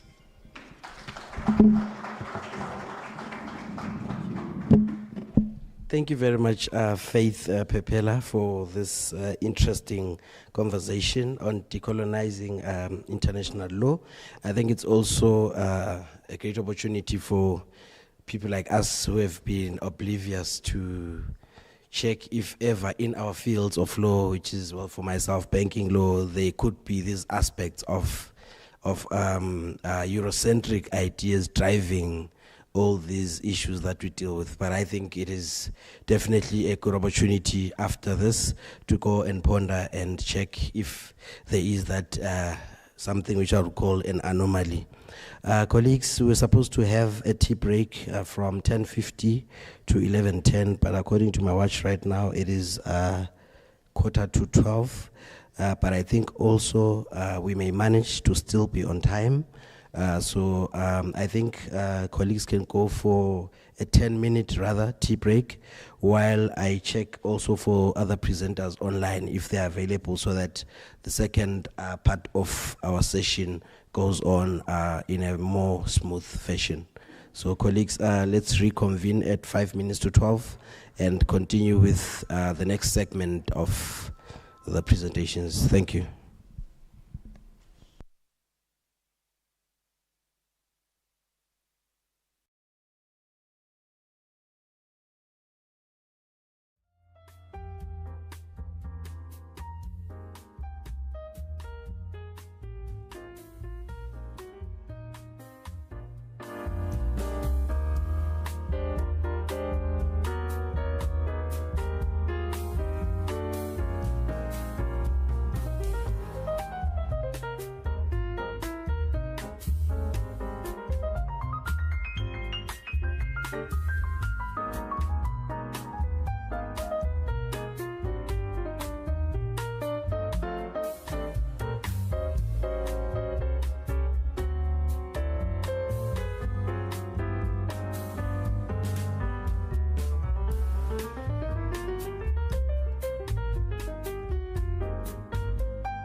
settled to resume our program.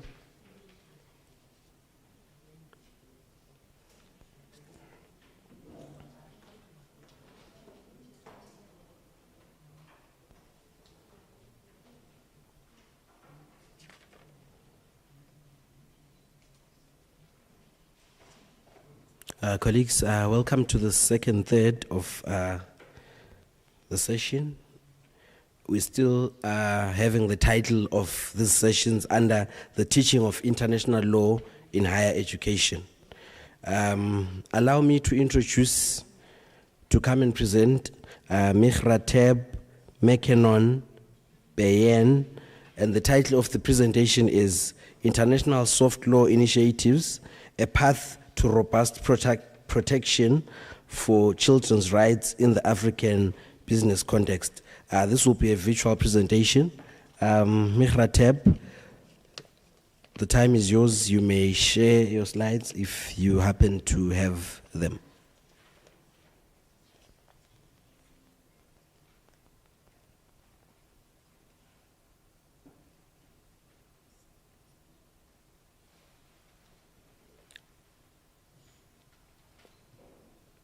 Mihrateb.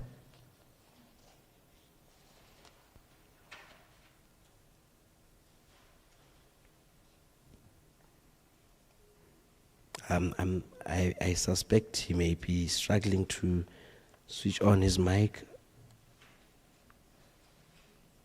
because I spoke to him a few minutes ago.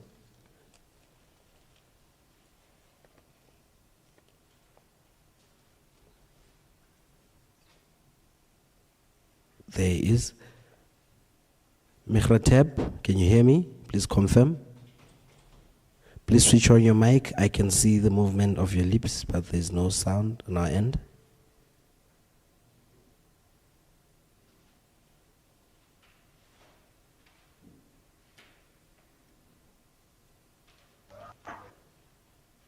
I'm hearing you. Yes, we can hear you now. Yes, welcome. You may present. If you have slides, you may share and go on. You have 20 minutes. Thank you. Okay. Thank you very much. Okay. Good morning. I'm from Ethiopia. I will present my paper on the protection of child rights in the context of business in Africa.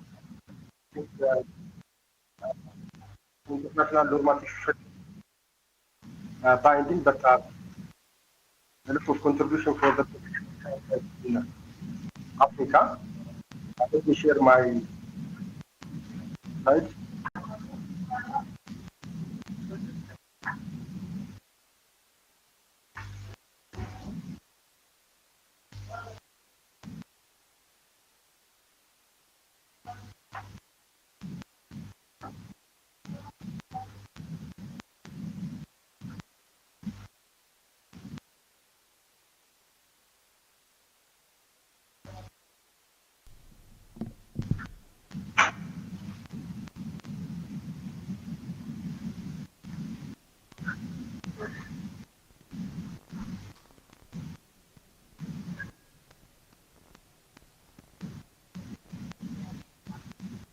We will confirm when we see your slides. We can't see them as yet.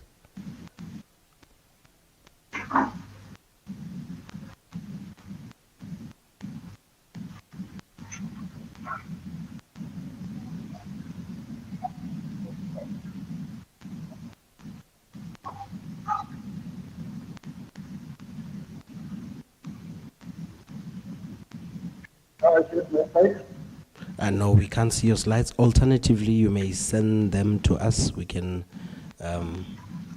display them from our end if you're having challenges.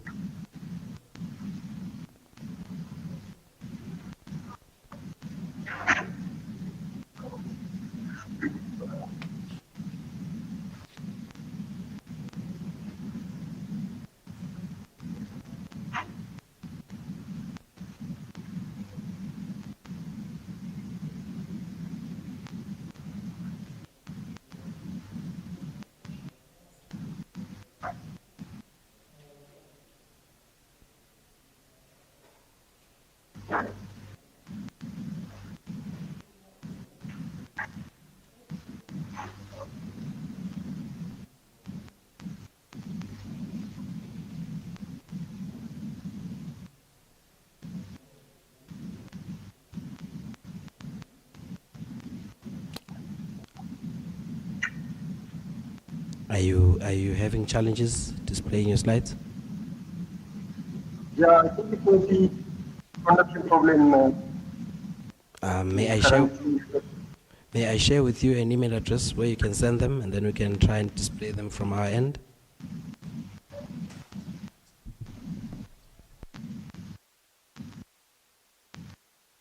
Okay.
Can you see now?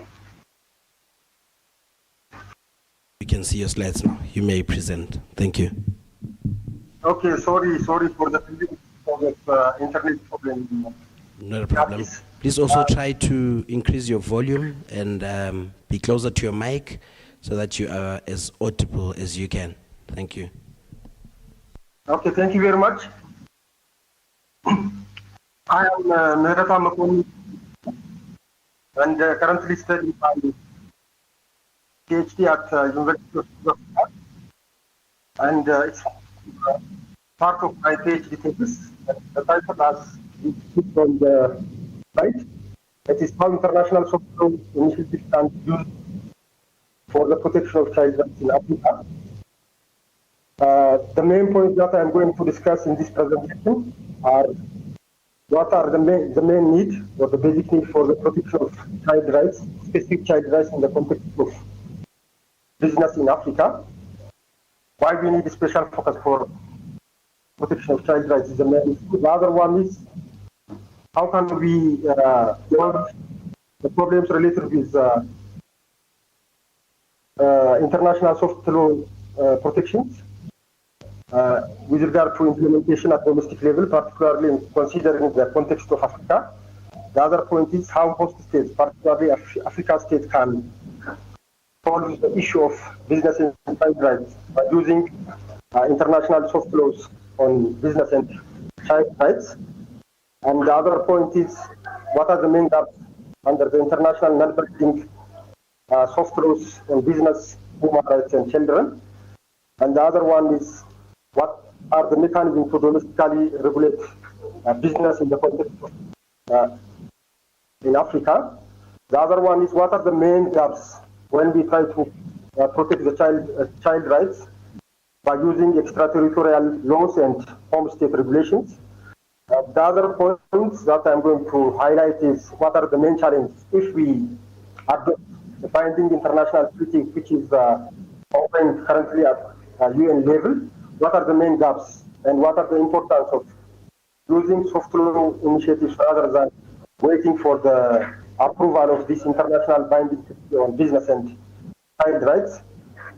Finally, I want to focus on how protection at domestic level, particularly at Africa context, is important for the protection of child rights. So, to introduce the main point that I'm going to discuss is the protection of child rights or protection of human rights in general was traditionally considered as the basic or the main responsibility of states without considering duties of yes, please. Yes, there is an outcry from some colleagues that there is an echo from your sound.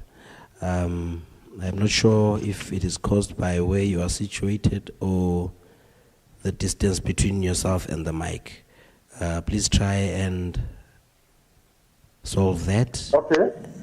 Yes, I will confirm if it sounds better. Okay, how is it now? Still sounds the same. Hello? Can you hear me now?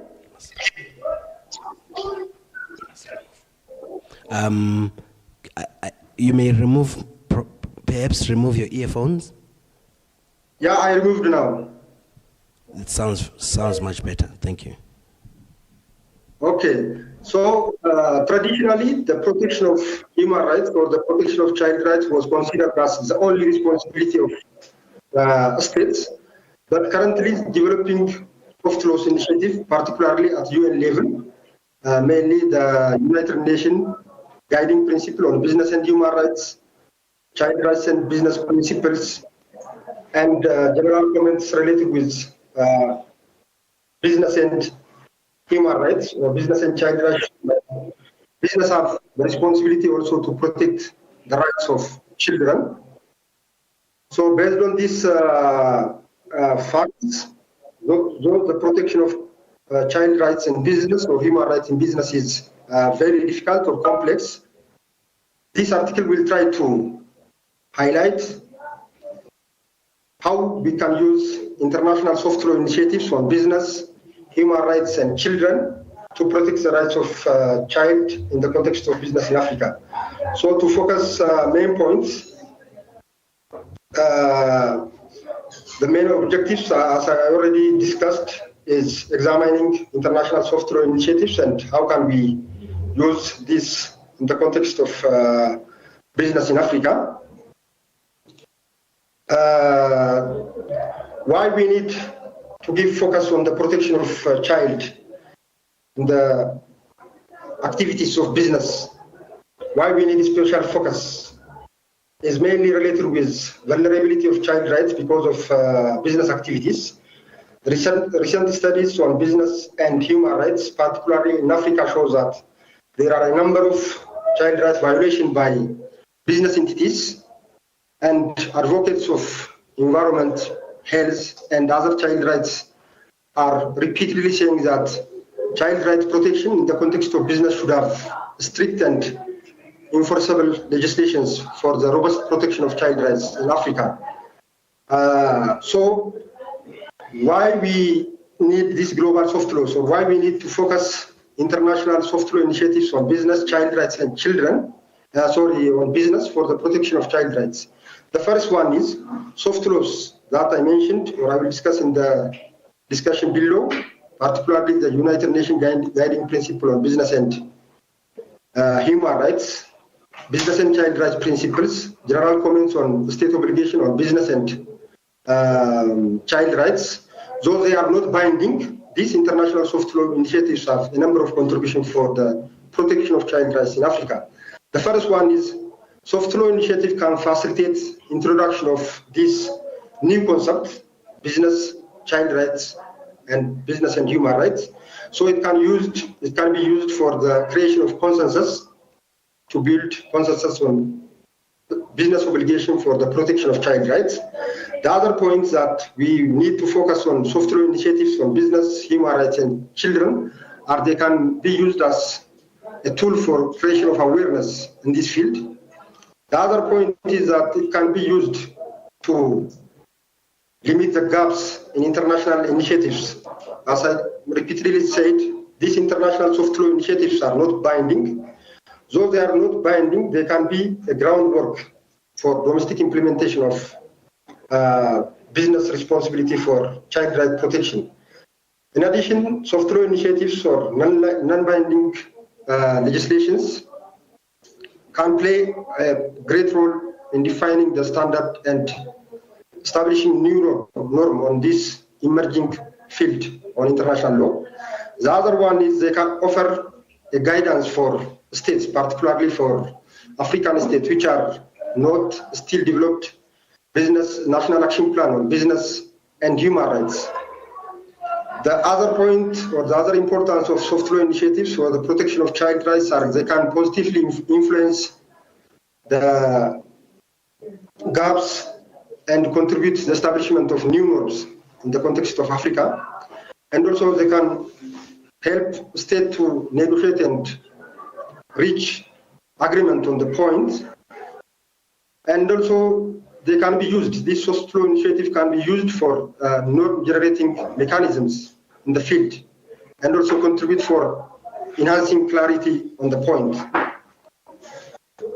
So to focus main normative frameworks on business, human rights, and children, I will try to mention basic international soft law initiatives. The first one is United Nations guiding principle on business and human rights, which provide three basic pillars. The first one is obligation to prevent, particularly this is related to business and state also.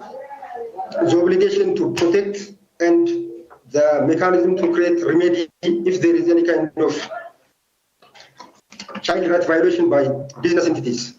So it provides three pillars for the general protection of human rights in the context of business. But as it has general principles, it has also some sort of gaps in the protection of specific child rights in the context of business. Due to this fact, two important soft law initiatives were developed at international level.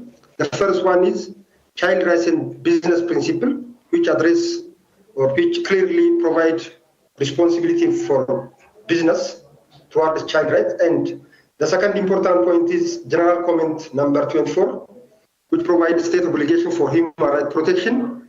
And very important soft law initiative in this regard is United Nations Committee on the Rights of Child, General Comment number 16, which provide state obligation regarding the specific impact of business entities on child rights. So how can African states can use these international soft law initiatives to provide a mechanism, a binding mechanism or legislations at a national level will be the point of discussion in the next parts.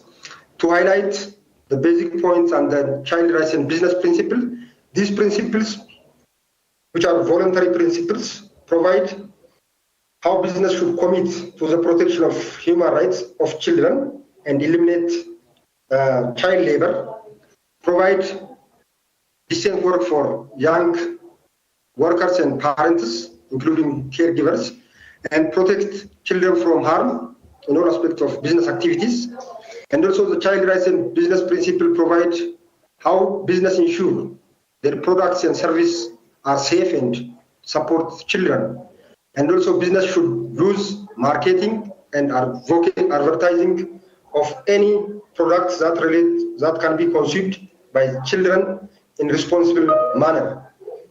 The other point is how can business help children, particularly those affected by emergencies and in conflicts. To highlight the main points regarding the UN General Comments number 16, which provide basic responsibility on states to protect child rights. The first one is the state must protect child rights by using strong legislations and policies and also by allocating resources. In this general comment, the state should establish child-sensitive mechanisms to enable children to seek justice and compensation if there is any kind of violation by business entities against children. In addition, under the general comment, the state should implement due diligence and child rights impact assessment procedures when they grant any kind of investment or business activities in their homeland. The other point and the final point is how can we strengthen host state, or how can we provide domestic solutions by using the above mentioned international soft law initiatives for strong protection of child rights in the context of Africa. So the first or the main argument in this regard is the protection of child rights can be achieved in a workable or in a meaningful way if we provide strong legislative and policy mechanisms based on the platform which are already made by the soft laws already mentioned in the above discussion. So domestic regulations can be essential for efficient regulation of business impact on the child rights, and also they can also strengthen soft law initiatives by enacting binding legislations at a domestic level. As we know, most of the international agreements which are even binding are not effective at domestic level unless states take strong legislative or policy measures. So to meaningfully protect child rights in the context of Africa, African states should use the above noble soft law initiatives to develop binding legislations and to provide remedies for any kind of abuses by business entities. So states can use these mechanisms to protect child rights. To conclude my presentation, international agreements which are discussed in these slides and other soft laws on business, child rights and human rights, though non-binding, can provide foundation for protection of children, but they cannot be enough. So African states must play a central role in regulating business and protecting children's rights through domestic laws, policies, and developing jurisprudence by using soft laws or non-binding international initiatives. In addition, African states must adopt a multiple approaches for accountability for business-induced child rights violations, and also international instruments, as they provide skeletal framework. Domestic solution can be very important to meaningfully protect child rights in the domestic courts and other judicial platforms. In addition, as repeatedly mentioned, African states should provide strong local platform and foster domestic jurisprudence on the issue. The other one is they should work on capacity building of judiciary stakeholders, lawmakers, and other stakeholders based on the above soft law initiatives to meaningfully protect children in the context of business.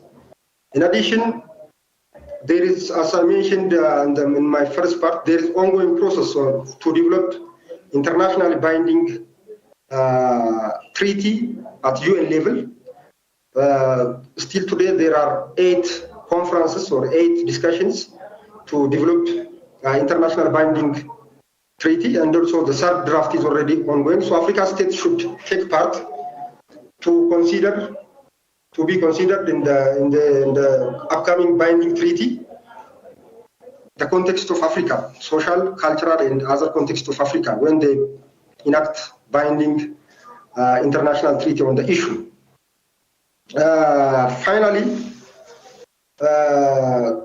strong legislation, it is already mentioned in the above part. So these are very important points. I think the final one is a repetition of the above discussion. So I can provide further points when in the question and answer session. Thank you very much for your time, and sorry for connection and sound problems. Thank you very much.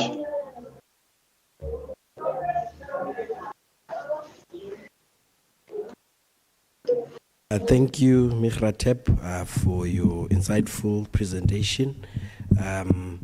Colleagues, allow me at this time to open the floor for comments, additions, and questions for the presentation that we just had. Perhaps I should start. Muckleneuk, may I ask from you, is there any specific jurisdiction that you are focusing on concerning the protection of children's rights in this business context? The reason why I am asking this question is because, in my opinion, Africa may be too broad and the child rights violations may differ by jurisdiction to jurisdiction. Yeah, thank you. I think we'll take other questions. We'll take other questions and then you may respond afterwards. Thank you. Thank you very much. Very interesting question. My PhD thesis is related with implementing international soft law initiatives in the context of Ethiopia.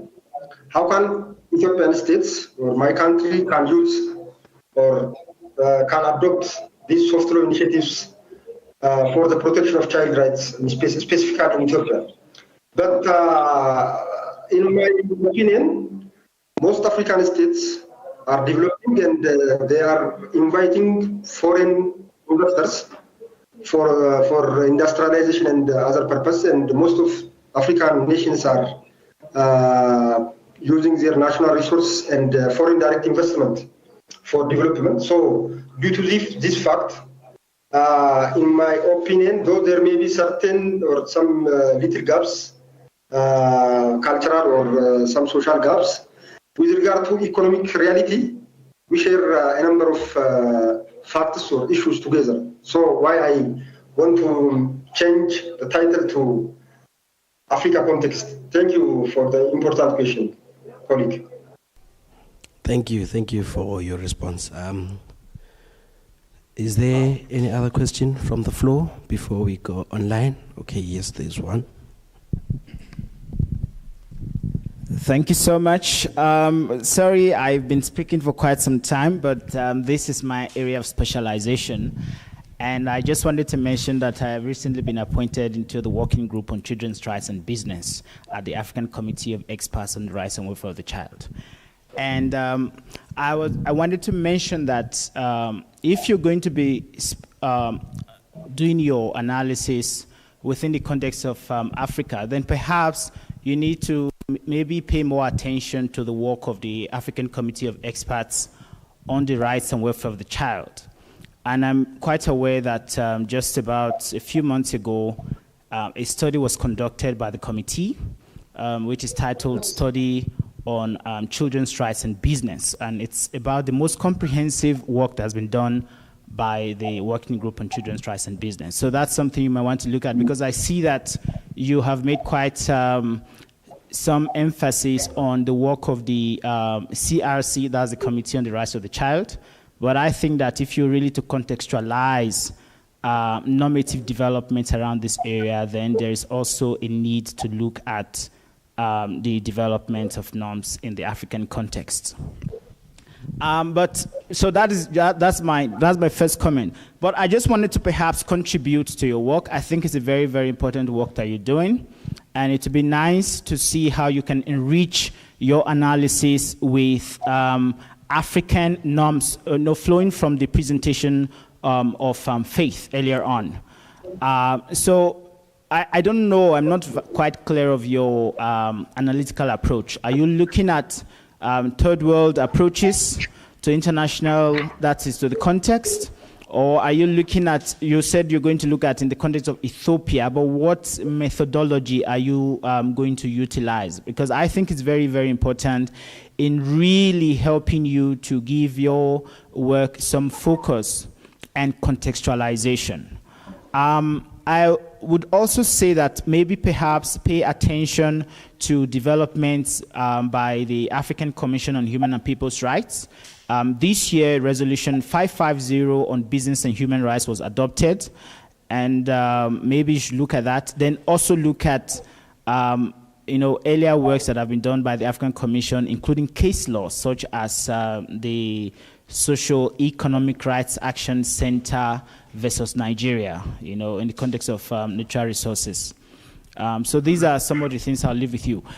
In terms of case law and general comments as well, still pay attention to the work of the African Committee of Experts on the Rights and Welfare of the Child. I know that even though the African Charter on the Rights and Welfare of the Child, 1990, does not expressly impose human rights obligations in the context of children's rights on business enterprises, the African Committee of Experts has held and, of course, interpreted in its general comments that there is an implied obligation. So you can look at that. Then also look at, I think, the state's reporting guidelines and principles on Articles 21 and 24 of the African Charter on Human and People's Rights. It is online, so it's a long title. But why this is significant is because the obligation of multinational corporations for human rights have been interpreted by the African Commission. And I think that both the African Commission on Human and People's Rights and the African Committee of Experts are the two primary bodies whose jurisprudence and normative developments you should really pay attention to. Thank you so much. Thank you so much, Dr. Chairman. There's another question.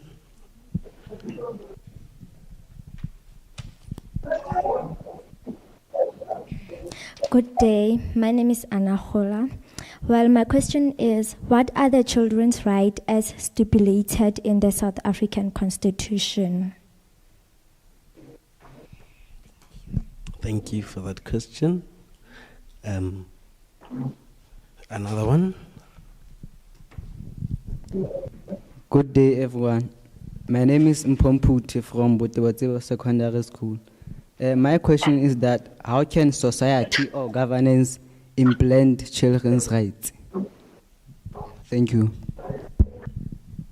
Thank you. I think we should allow you to respond and pass comments.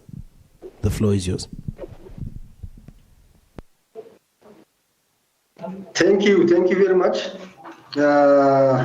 With regard to the first point, with regard to the research conducted by Africa Committee of Experts on Child Rights, almost I started this study before 2.5 years. So I found the study before 2 months, and it's very important, and also it supported me a lot. So the research conducted by the Africa Committee of Experts on Child Rights and on child rights related with protection of children in the context of business in Africa is very important, and I was reading it. Thank you very much for that suggestion. The other point is regarding with the methodology. It's also a very important question, and mainly my research focused on the analysis of these international software initiatives at international level, starting from the UN norms, including the OECD guidelines, UN guiding principle on child rights in business, and other software initiatives, and to critically analyze these international software initiatives, and also to compare or to analyze Ethiopian legislations regarding to the protection of child rights in the context of business. The first point is Ethiopia Constitution, which impliedly provide obligation on non-state actors. So how can we use these constitutional provisions for the protection of child rights in Ethiopia? And also the other point is policy actions. As you know, Doctor, most African nations, after 12 years of having this UN guiding principle on business and human rights, have not developed, including Ethiopia has no national action plan on business and human rights. So I want to analyze the international norms on this regard and to come up with a framework to develop national action plan on business, human rights, and children in the context of Africa. The other point I want to analyze is using, for example, tort laws, environmental laws, criminal law, or other private laws to make, and also commercial legislations to make business accountable for the protection of child rights. So basically, after analyzing international normative framework, I want to assess the national, to give suggestion for the amendment of national laws. So basically, the methodology is based on the legal doctrine, or it's desk-based research. Other than this point, I accept all important suggestions related with case laws and also other points regarding to implied obligation and state guiding principle regarding to reporting. These are very important for my study, and I want to thank you for this suggestion. With regard to the last 2 points, sorry, as I said, I'm presenting from East Africa, from Ethiopia. Sorry, I have no detailed information or knowledge on the constitutional protection of South African constitution regarding to child rights. Sorry for that. I hope my colleagues will answer this point. The other point is, the last question is how government protect child rights in Africa or in South Africa. As I mentioned, particularly in the context of business, government has a responsibility to protect, respect, and fulfill child rights. So to meaningfully protect children's rights, mainly from the business entities, the first responsibility of the government is to have a strong legislative and policy framework.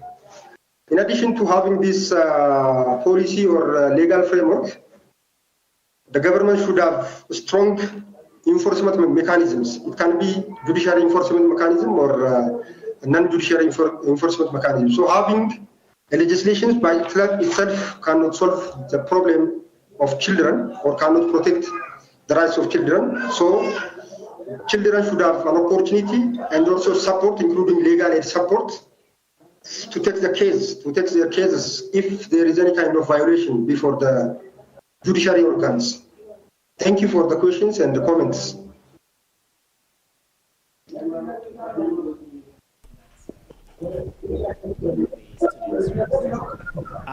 So maybe to not leave you without an answer, I just wanted to mention that children's rights are protected in the South African Constitution as well as under the Children's Act. So if you look specifically at Section 28 of the Constitution of the Republic of South Africa, you'll see that it recognizes the need to protect children's rights. And in the context of business, as I've been spoken to by the presenter, if you look at Section 8, subsection 2, companies have an obligation to respect the rights enshrined in the South African Constitution.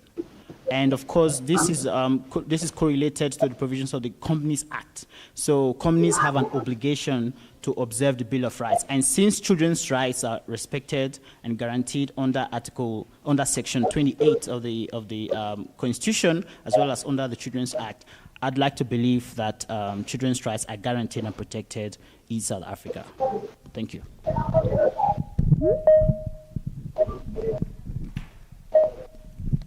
Okay, hi everyone. My name is Kanyisile Mutani and I'm from Botsebo Secondary School. So if you say children's rights are highly protected, but now we have cases that says businesses, they also have rights, right? As they also have rights, they violate the rights of humans. As we had a case, I don't know what it was when we had a case like that. That it was a mining business, and that was a mining business that they violated the environment as they were burning fuels, they were burning oil, they were burning things that affected the environment. But you said children's rights are protected, right? So why do we still have cases like that if the children's rights are highly protected? Thank you. Thank you for that question. I think I'll give Dr. Chairman to quickly respond to that. Thank you for that brilliant question.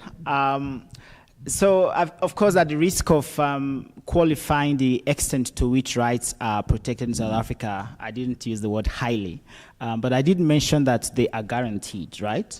But I just want to mention perhaps that the guarantee, the fact that the rights are enshrined in the Constitution as well as in legislation does not mean that they will not be violated. What it means is that children can actually enforce those rights where they have been violated. So there is an avenue through the courts, so the rights are there, and where they are violated, you can go to courts. Of course, I'm speaking technically. You can always get support from civil society that do that. There's also the Center for Child Law at the University of Pretoria that does litigation around this where children's rights have been violated. So wherever there is violation of children's rights, the bottom line is that in South Africa, there are avenues for enforcement of those rights. And I think that that's a very, very important thing. And the children's rights legislation is a very comprehensive legislation. Of course, there's plans to review the legislation to ensure that wherever there are gaps, those gaps are addressed by the South African Parliament. But so far, this is what we're working with. And of course, children are generally protected by the Bill of Rights in a vast respect. So not just Article 28. As human beings, children are first of all human beings. So they're protected. So if the rights are violated, you have the avenues for enforcement. You have the courts, and so on and so forth. And you have the institutions there. Thank you so much. If there's any South African practicing lawyer who wants to intervene in this question to put your mind at ease, perhaps we can hand over the mic to that person. But thank you so much for your questions, and thank you to the presenter for your brilliant presentation. Thank you. And thank you for responding to these questions. Colleagues, are there any more questions? Please help us also to check online if there are any questions there online.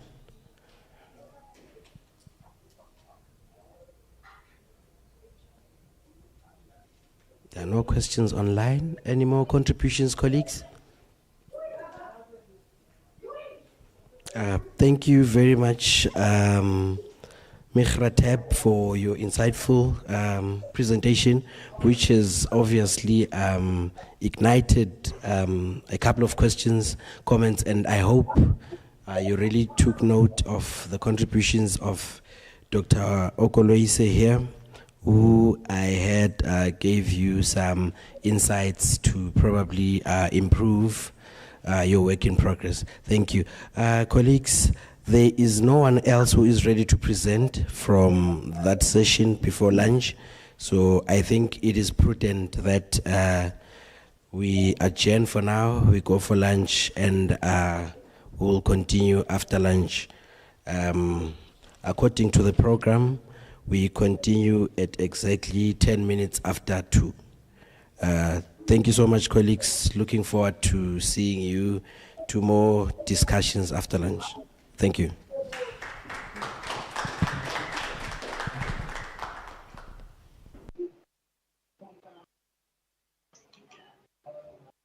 Sorry about that.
Good afternoon, everyone. Just to announce that we'll be starting the next 4 minutes. So I'd like to invite the speakers, Tandowahe Mokutedi and Kolofelo Maruma, to prepare for their presentations in the next 4 minutes. Thank you.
back from lunch. I know that this phase of the conference is usually the most difficult after having had lunch, and I've had some time to rest and might be in a very relaxed mode. But I want to assure you that we're still very much alive and kicking to our responsibilities and engagements for the rest of the afternoon. My name is Dr. Chairman Okolo. I'm a postdoctoral fellow at the Department of Jurisprudence at the College of Law, and I will be your program director for this part of the conference. As you'll recall, today we've had to deal with various interesting topics, including the teaching of international law in higher education, as well as financial markets, banking, and corporate governance. And we've received quite a number of intellectually stimulating presentations from our various speakers. This afternoon, we will be starting with a session on the natural and built environment. And to lead this session would be the presentation on the violation of human rights by unrehabilitated and abandoned mines in South Africa. And that presentation will be made by Thandolwakhe Mokutedi. If Thandolwakhe Mokutedi is here, please, we kindly invite you to come make a presentation. Let's give her a round of applause as she does that. Thank you. The floor is yours. Okay, no problem. Good afternoon. My name is Thandolwakhe Mokutedi. Yeah, it's fine. It's okay, it's stable now, thank you. My name is Thandolwakhe Mokutedi, and I will be talking about the violation of human rights by unrehabilitated and abandoned mines in South Africa. As of 2021, it was reported that South Africa has approximately 6,100 abandoned mines. 2,322 of them are classified as high-risk mines. There has been an allegation that Johannesburg is the most radioactive city in the world. These allegations are said to not be true, but they highlight the intensity of the problem that we have with mine waste. Because I'll be talking about abandoned mines and unrehabilitated mines, it is important that we define these key terms. Abandoned mines are mines that constitute a legacy of the mining industry. Abandoned mines are recognized as mines having incomplete rehabilitation, mines that are no longer operational, are not actively managed, and are causing significant environmental or social problems for which no one is currently accountable for. Mine rehabilitation is also referred to as mine closure or reclamation, refers to the process of restoring mined land to its original intended or sustainable usable condition. Rehabilitating a mine includes permanent sealing of underground workings and all mine operating openings, prevention of water and gas leakage that could cause adverse impacts on neighboring mines or to the environment. So abandoned mines and unrehabilitated mines violate a lot of constitutional rights, and these include Section 24, the right to an environment not harmful to health and well-being. Members of communities near abandoned mines are reported to suffer from respiratory diseases, and residents in Riverlea have reported that their sufferings from these respiratory diseases is from the abandoned mines.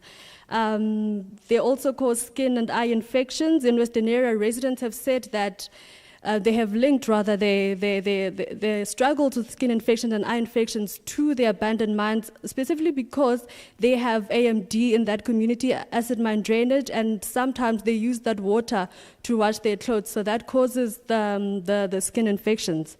There are also townships that have been built on these unrehabilitated mines. In Tudoshoft, there's a community in Kagiso was built on active tailings dam. Section 10, to human dignity, the right to human dignity is also violated. Section 9, the right to equality is also violated because as a legacy of apartheid, houses were built near mine dumps because it was easy for them to report to work. So communities that are affected by mine waste in Gauteng include Davidsonville, Soweto, Beggasdal, Western area, and these show that a certain demographic is affected by mine waste, and while the other one isn't. The applicable legislation includes the National Environmental Management Act, which is the primary legislation for environmental matters. Section 24R of NEMA talks about mine closure on environmental authorization. So if you have an environmental authorization, there's a process that you have to go through to close the mine. There's also Section 28 of NEMA, which places a duty of care and remediation on environmental damage to every person that has caused or is likely to cause significant pollution or degradation to the environment. The thing with these two provisions is that it places more significance on mines that are yet to operate and not specifically the ones that are already in operation. There's also the Mineral and Petroleum Resources Development Act, which is the primary legislation for dealing with mining-related matters in South Africa. And so according to the MPRDA, before your environmental management program can be approved in terms of Section 41, the applicant has to provide the financial provision for the rehabilitation of management of negative environmental impacts, meaning before you can get your environmental authorization, you have to show that you will be able to remediate the environment when you're done. There's also the MPRDA General Resolution 527, which talks about pollution control and waste management, but this also refers to mines that are yet to be in operation or before you get your environmental authorization granted. There's also the National Water Act of 1998, which in Section 19 requires an owner of land that causes or is likely to cause pollution of a water resource to take reasonable measures to prevent pollution from occurring, continuing, or recurring. Such measures include stopping, modifying, or controlling any act, process causing the pollution. Other measures include containing or preventing the movement of pollutants, eliminating any source of the pollution, remediating the effects of pollution, and remediating the effects of any disturbances to the river bed and banks of the watercourse of watercourses. Other applicable legislation when dealing with mine waste in South Africa include the National Environmental Management Waste Act, which contains regulation regarding the planning and management of residue stockpile as a guide for regulating, planning, and managing residue stockpiles. The National Environmental Management Air Quality Act, which has an obligation of preventing air pollution and ecological degradation and to enhance the quality of ambient air in order to secure an environment that is not harmful to health and well-being. The Code of Practice for Mine Residue Deposits by the South African Bureau of Standards contains objectives, principles, minimum requirements for best practice and guidance on legal considerations. It provides standards which primarily focus on ensuring that appropriate safety and environmental objectives are set and achieved. The Minerals Council also provides guidelines for rehabilitation of mined land. So the whole issue around now this legislation is that there are too many pieces of legislation that are in place. Mining companies have also their own rehabilitation codes, so it's easy for mining houses to not rehabilitate mines because of their own code of practices. So perhaps a single document from the government or the primary legislation that could aid in how mines should be rehabilitated could help with the rehabilitation of mines in South Africa. Thank you.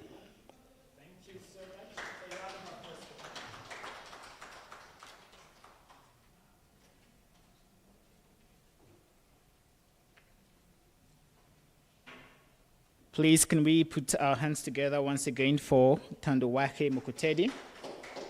I must say that was a very, very short presentation. I think you're well prepared and had to deliver it in a very short period of time. So you do still have some time. You do still have about 14 minutes or thereabout. And in the absence of continuing, I would like to invite the next presenter,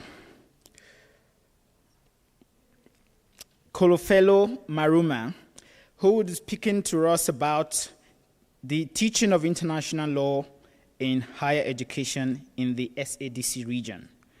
Kolofelo Maruma, are you in the hall? Okay, please let's put our hands together for Kolofelo. You're going to have 20 minutes, but I will be generous with time. If you feel like you would have more than, you need more time, then I would graciously maybe extend by 2 minutes, if that's okay. Okay? All right, over to you. That's right. I'm going to give you a kind of indication once your time is on as well. Okay, slides.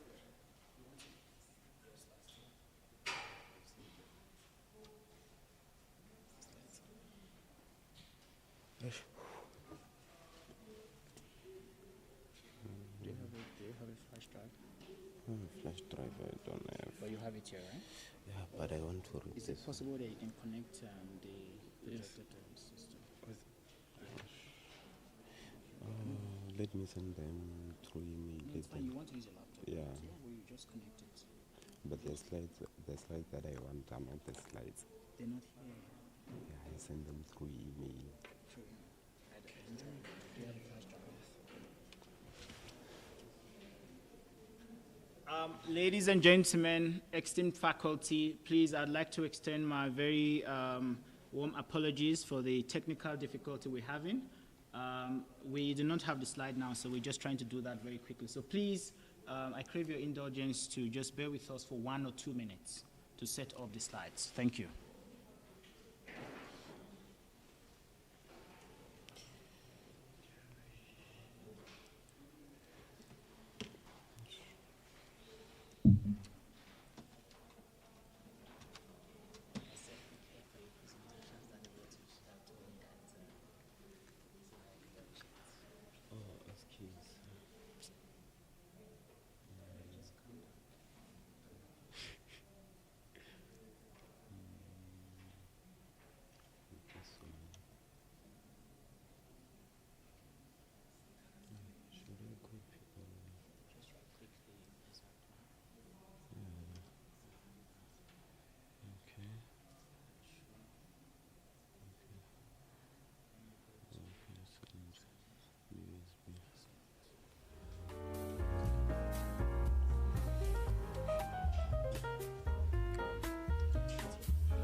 Good evening. My name is Kolofelo Maruma. The topic that I chose for this paper is teaching of international law in higher institution in the SADC region. This paper seeks to contribute to the advancement of effective and comprehensive approaches to teaching international law in higher institutions.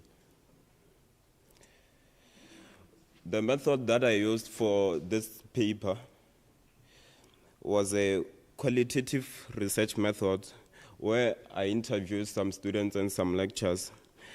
Some of the information was taken from scholars from the published papers or journals. During this research, I found out that the field of international law studies has a long list of publications, but they often focus on specific regional perspective, trans-secular issues, or subjective moral or ethical pleas. Some studies focus on the teacher of international law rather than identifying timeless traits of this figure. The teaching of international law in higher learning has been a neglected field due to a lack of academic recognition and the institutionalization. The history of teaching international law. In the past and even now, lectures have played a significant part in the development of this field of study, although in a different way. But because of recent adjustment, the field of teaching today appears to be like a secret chamber within the palace of international law studies, with everyone thinking they have visited but unable to identify its entrance or characterize its contents. Because of this, the topic of outer space is simpler to handle than the related discipline of teaching theory. Well, I'm convinced to say that teaching international law in higher learning is fashionable, but still, it is hard to structure the tools to address this interest and to see a solid and suitable foundation behind the relevant utterances and initiatives.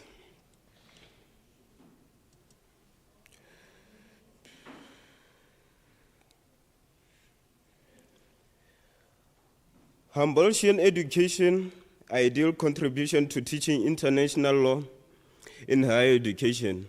The teaching of international law requires high standards of objectives, requiring active participation and strong track record in research and papers.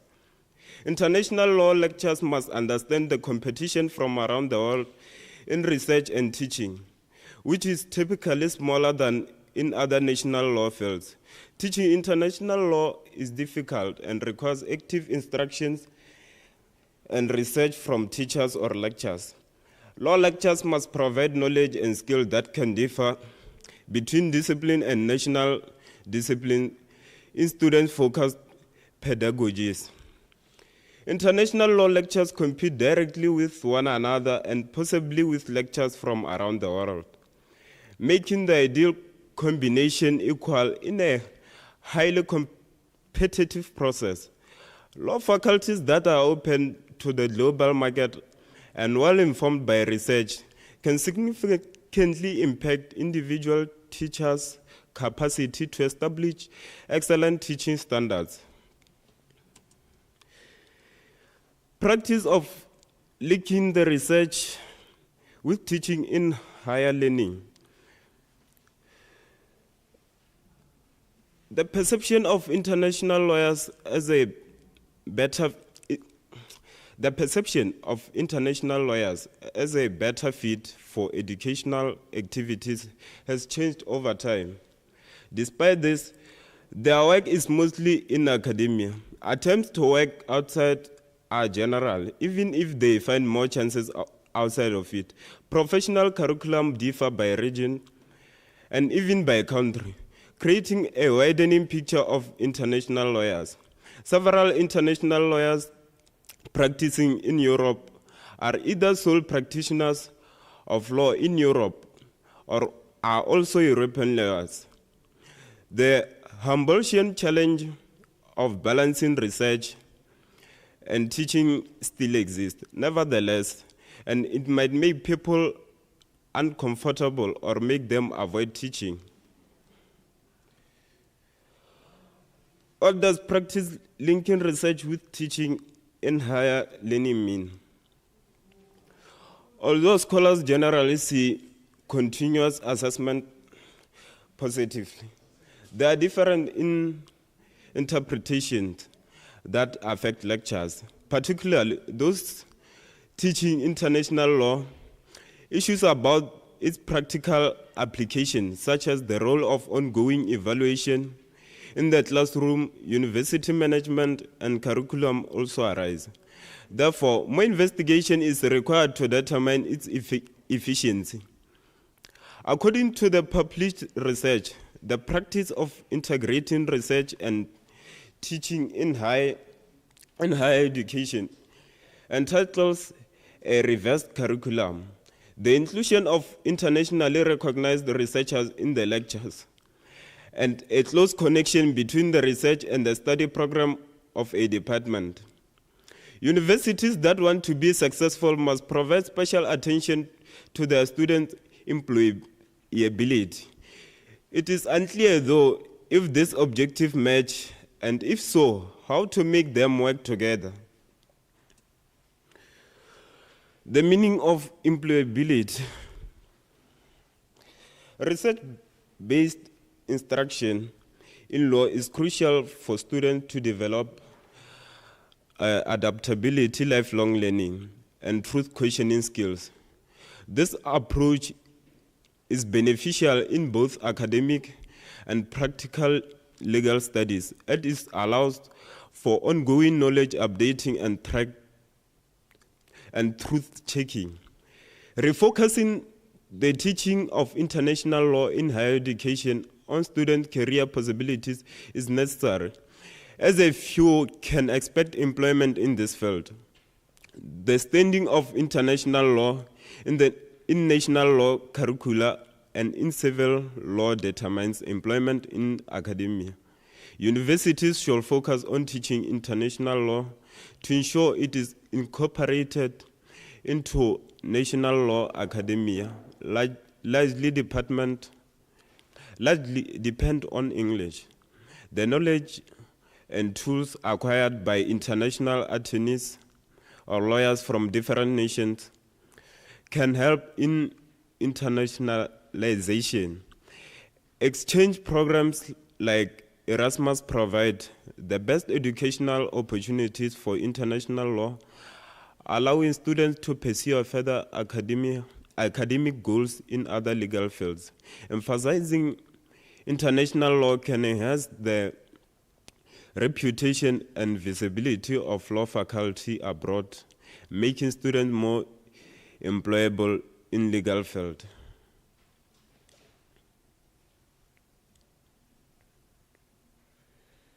The application of lean principle and practices in the management of the universities. International law education requires high standard, active teaching, and awareness of global competition.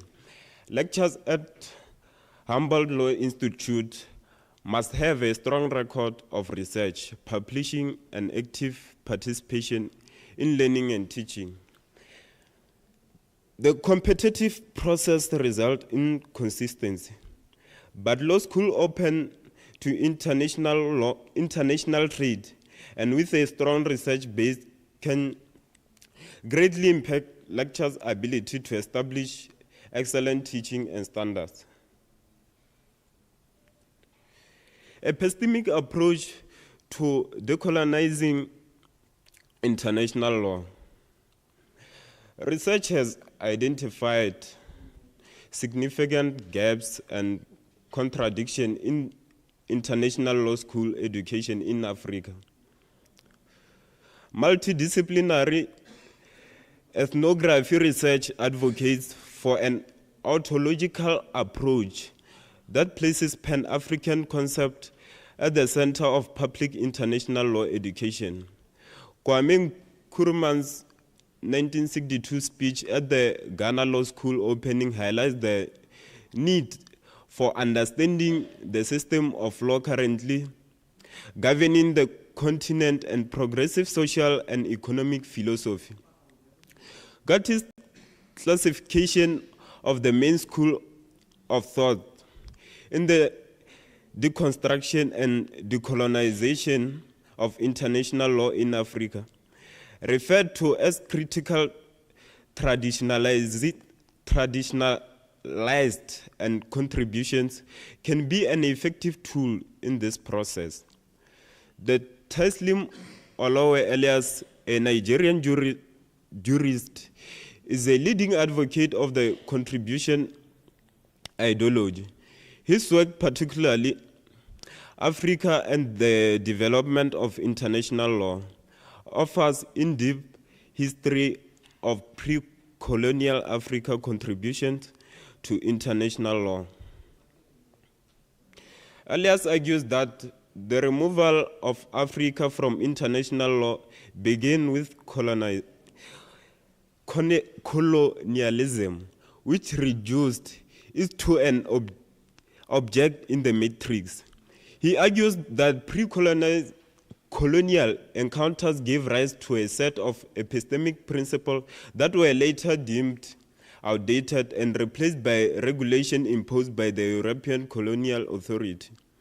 Gatti attacks Elias' contribution strategy, claiming that his presumption on the restoration of equality and resolution of global issues through African governments' involvement in international legal procedures were incorrect. He argued that contributors chose to highlight the cultural accomplishment of the pre-colonial Africa instead of scrutinizing the viability of their inclusion in the global order. Pedagogical consideration in teaching international law. Frontal teaching is essential for transmitting knowledge in offline higher education programs, but large classes can pose challenges. New pedagogical tools must complement teachers' roles without reducing their role. International law holds special value due to its global dimension, making it a perfect laboratory for reflecting on teaching in the age of communication. Teachers use various tools in seminar rooms to enhance lectures, make knowledge transmission effective, and encourage student participation. International documents, blackboards, websites, videos, and social media can enhance the learning experience and foster a more engaging and interactive learning environment. However, the challenge lies in ensuring the social media is fully integrated into the lecture and managed effectively. New technologies like Moodle and online teaching have expanded teaching beyond traditional classrooms, providing communication and document transmission between teachers and students.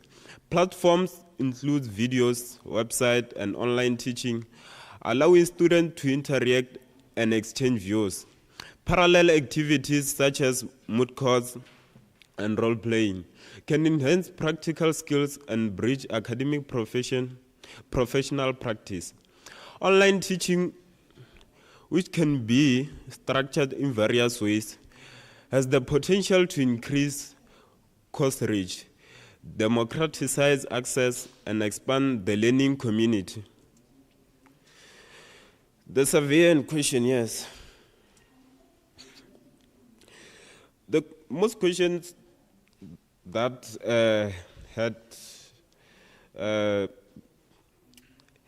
good answers to be included in this paper were: do international law matter in higher institutions?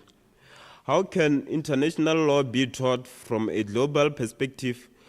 What are some strategies from incorporating diverse perspective and experience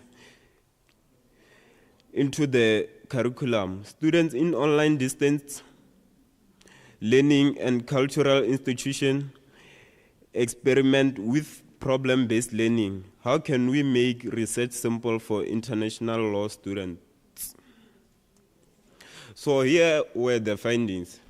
The lectures emphasizes the importance of studying international law in addressing global problems and addressing real people with real problems. It raises questions about whether states abide by international law and why. The course of the paper aims to challenge students' preconceived notion of law and help them assimilate the new concept of international law. It teaches students that international law is based on the state agreement, equality of objections, and government desire to be seen as stable and responsible leaders in the international affairs.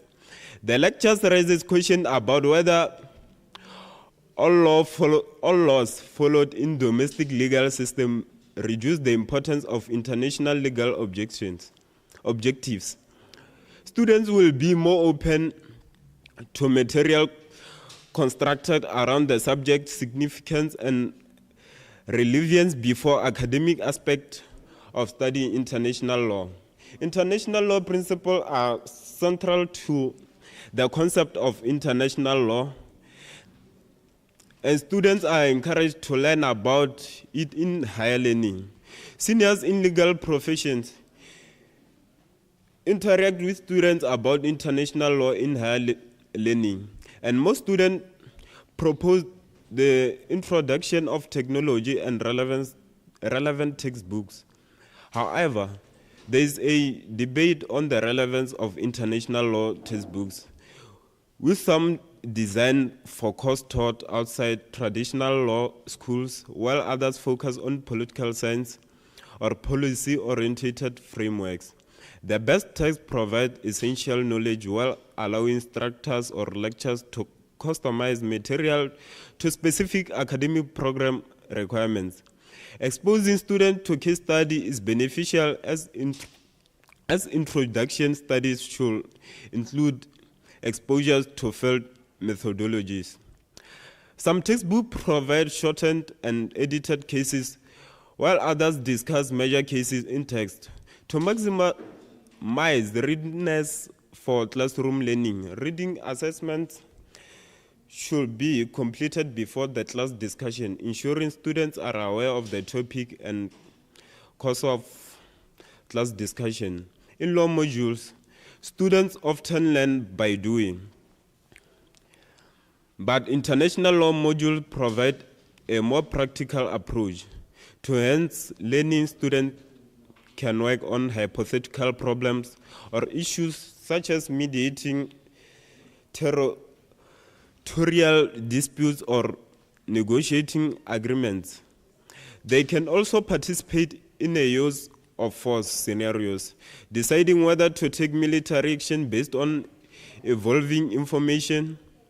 This hypothetical exercise allows students to apply their knowledge in a controlled manner, making studying a new subject more valuable. Lecturers should dedicate class time to researching international legal issues before written assessment. Students should acquire research skills. Libraries should provide students with electronic database, journals, or reference resources for specific subject.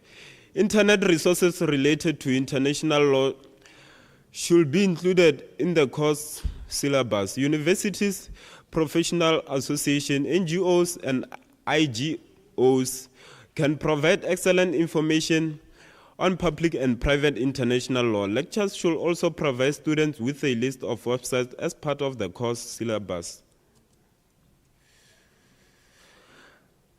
Lectures assessment and assessment should address as many skills as possible. So the assessment that lectures can do are give students exams, monthly papers, and change some method of teaching.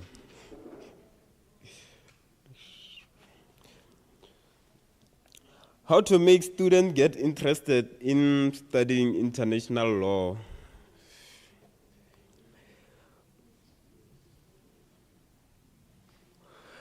The module emphasizes the importance of passionate lectures and encouraging students to reflect on the importance of international law. By asking students to identify instances of international law in a newspaper, they can gain a deeper understanding of the legal background and implication of global events.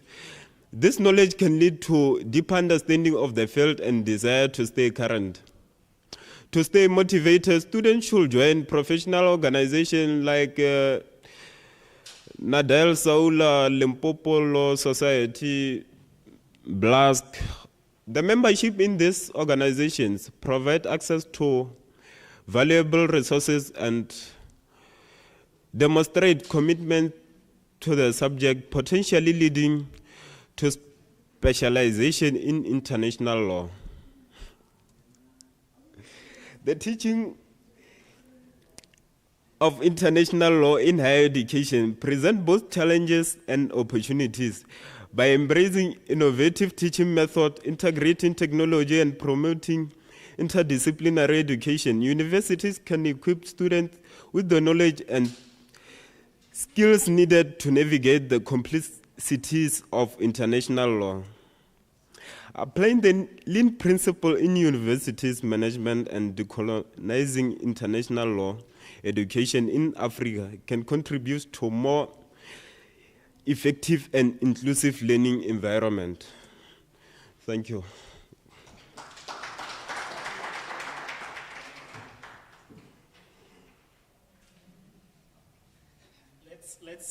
Let's give Kolofelo another round of applause for that really extensive presentation. I think I really enjoyed the presentation, including the one before that, because it's talked about various ways in which we can actually decolonize the study of international law or the teaching of international law. And it talked about, the application or infusion of, strategies such as the Hobartian teaching model, the situation and application of the lean principles in teaching international law, and of course, the need to examine contributions of African-grown scholars such as T.O. Elias. So another round of applause for Kolofelo. Thank you so much for that. We still do have time, but I just want to mention that we have just one more presentation on the program. But the person who's supposed to give that presentation, Teddy Mosethle, is not in the room. However, we do have one of the speakers who was supposed to have presented earlier who's now currently available. And so I would like to very warmly welcome, if the person is ready, to make their presentation on managing cash in transit robbery, bombing crime scenes in consideration of the affected society. This presentation is proposed to be delivered by no other than Thabang Joy Bogopa. It's a virtual presentation, so I'd like to invite Thabang. Thabang, are you with us? Are you ready? Good afternoon, colleagues. Yes, I am ready. Thank you so much for the opportunity. All right, so Thabang, just before you proceed, you're invited to make your presentation for 20 minutes. Unfortunately, I'm not sure I will be able to give you that signal. So please just try to make judicious use of your time and speak as clearly as possible. The floor is handed over to you. Thank you. Thank you.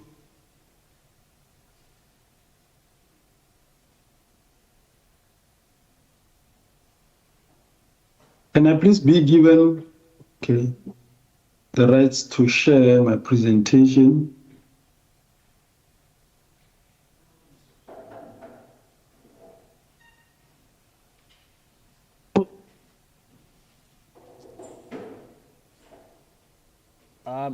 Thabang, we can see your presentation showing thank you.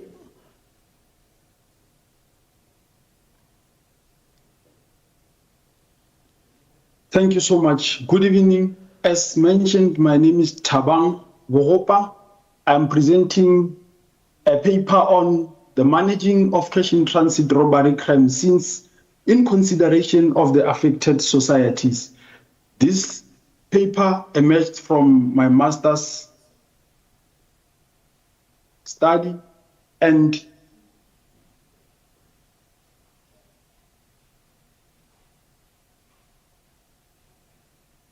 I'm only focusing here on consideration of the effects of the blasting that emerged from the CIT bombings. Statistics have showed us that injuries and casualties resulting from these CIT bombings affected CIT guards and the civilians by over 82% in all Thabang, the CIT sorry, bombings. if I may just interject very quickly. We are having a slight challenge viewing your presentation.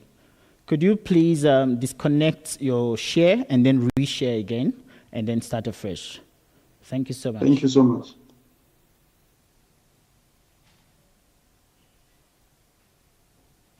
I think the previous presenter's presentation is still being shared. Perhaps if we could solve that first.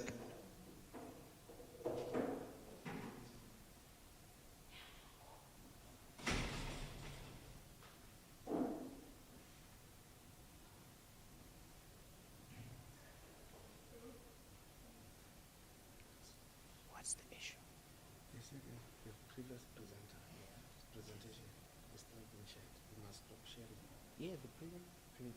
has gone. This is a flash here. It's gone. Yeah, it's no longer present. So this thing is gone. I'm not sure, to be honest.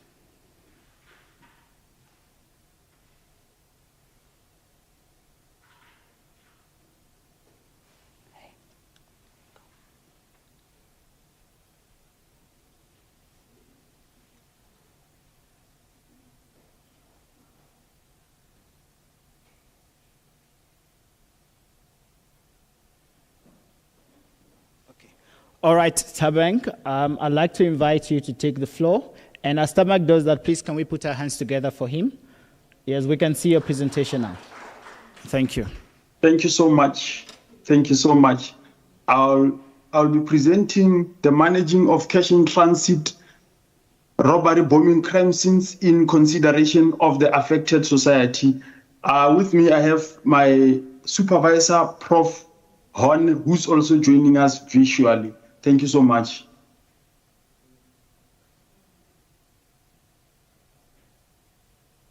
The injuries and casualties that were suffered by CIT guards and civilians exceed 82% from the total of the CIT bombings that happened.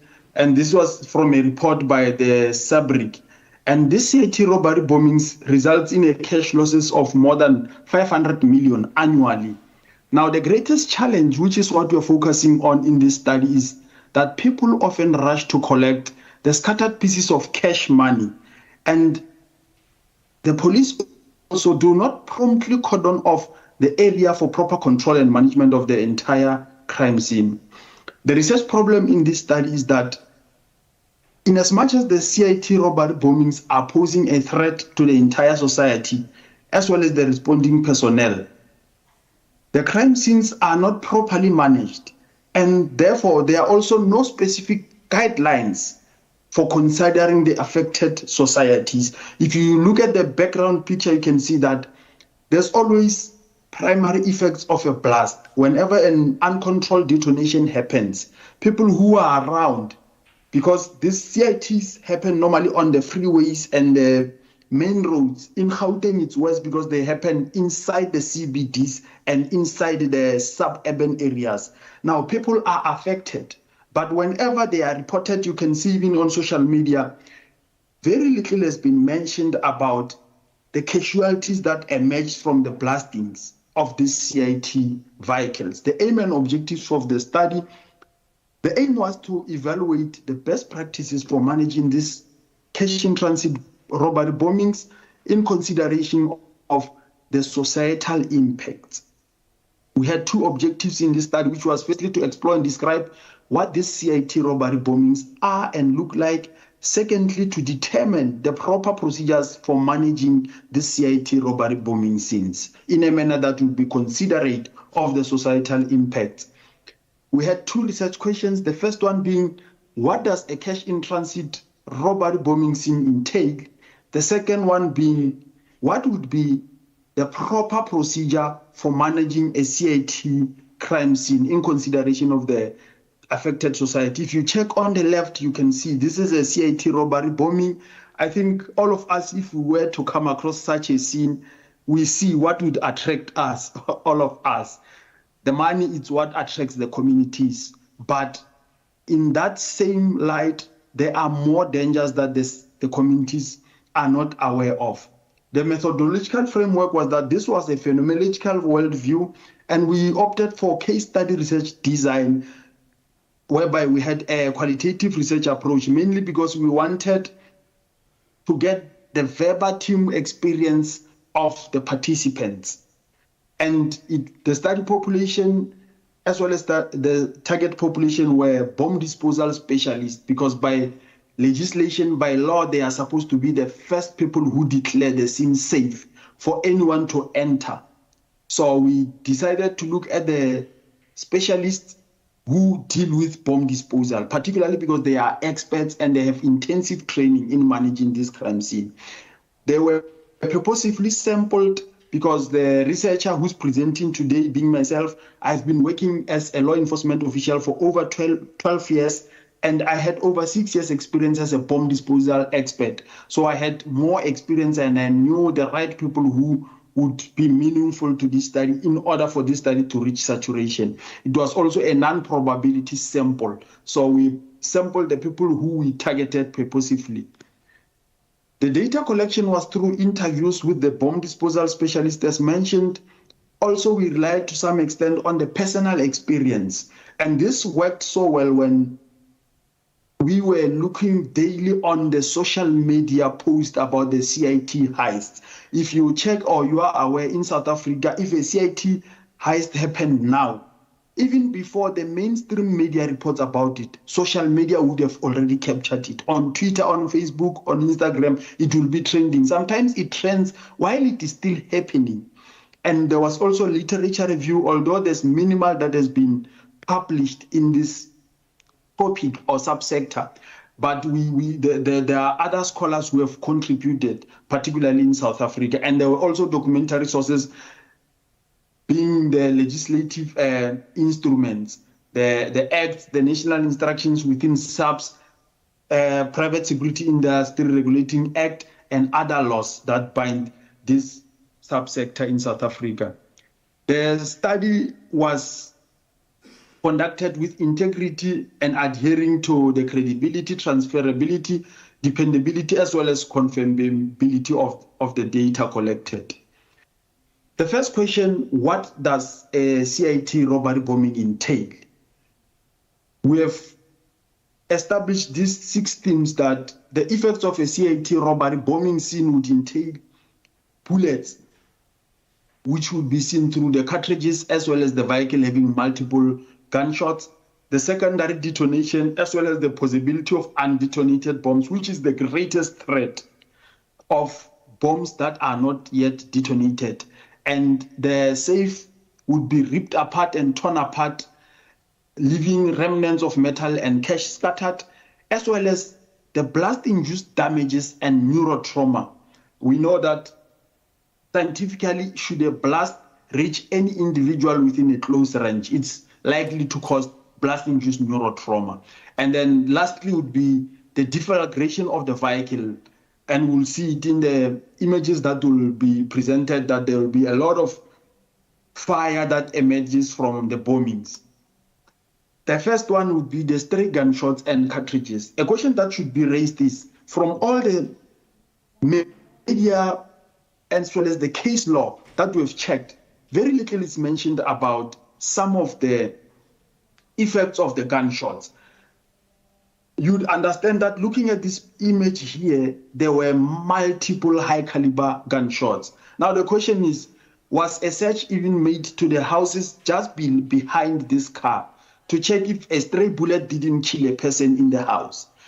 You look at the cordon, the red and white cordon, it shows you that the scene was not properly cordoned, was not properly managed.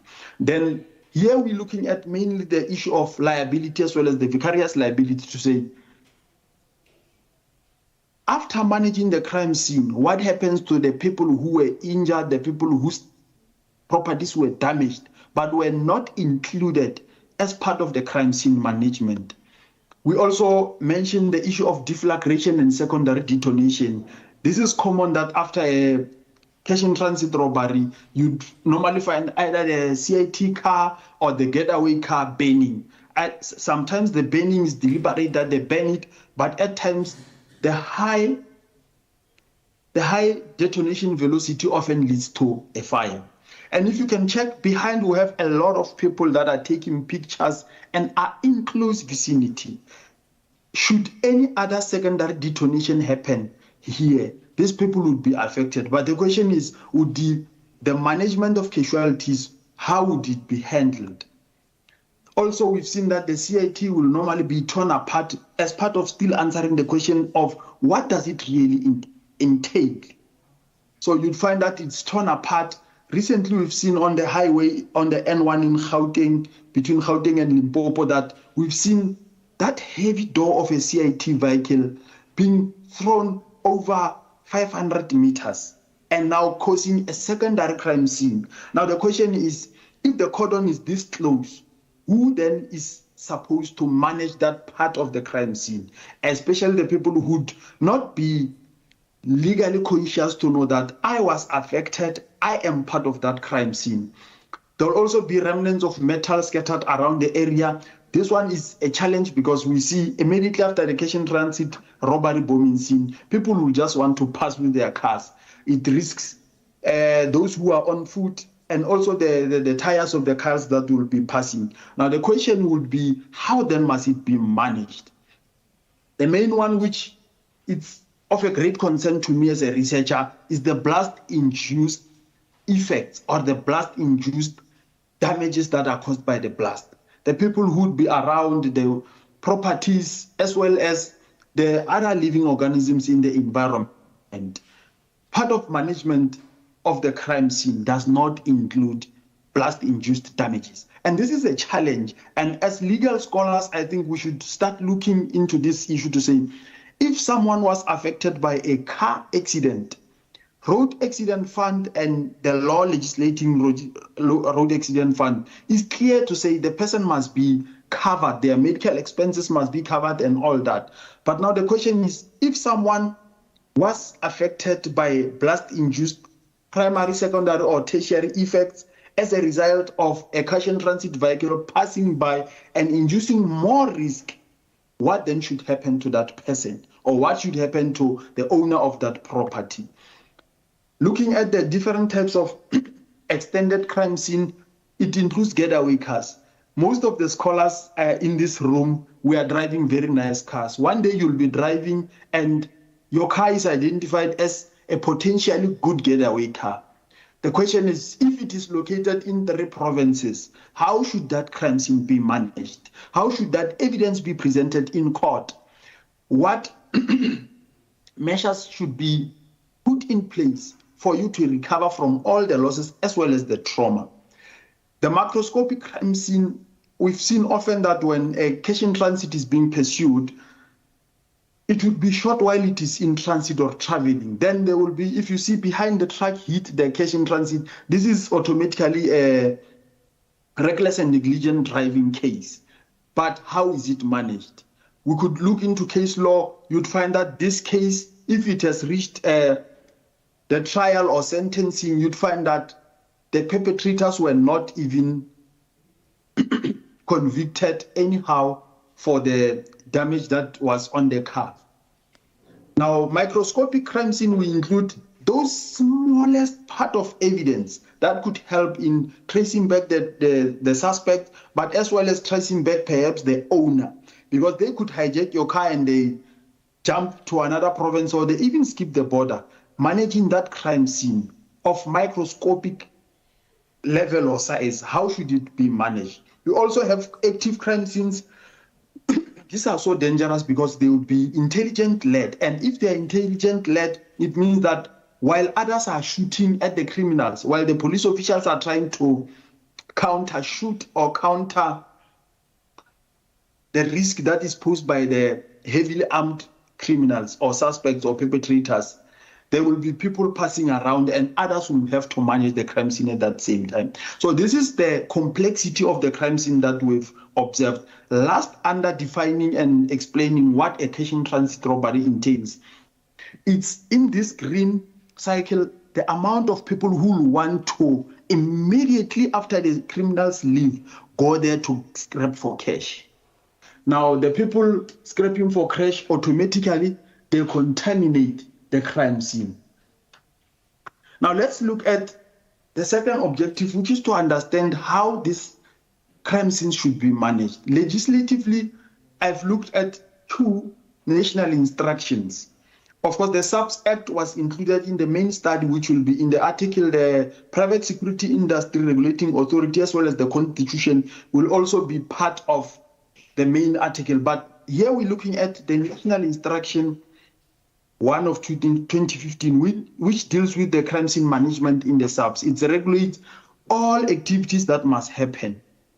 And what we've seen is that it is not explicit about how this particular crime scene should be managed. The only clause is that clause 3.1, which mentions that there must be a contingency plan for managing all the bombing scenes.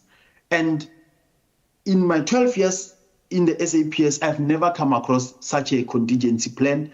I've visited, starting from the smallest police stations, the provincial, as well as some police stations, even in Gauteng. I've never come across such contingency plan being in place, or any police official at a local police station knowing about it.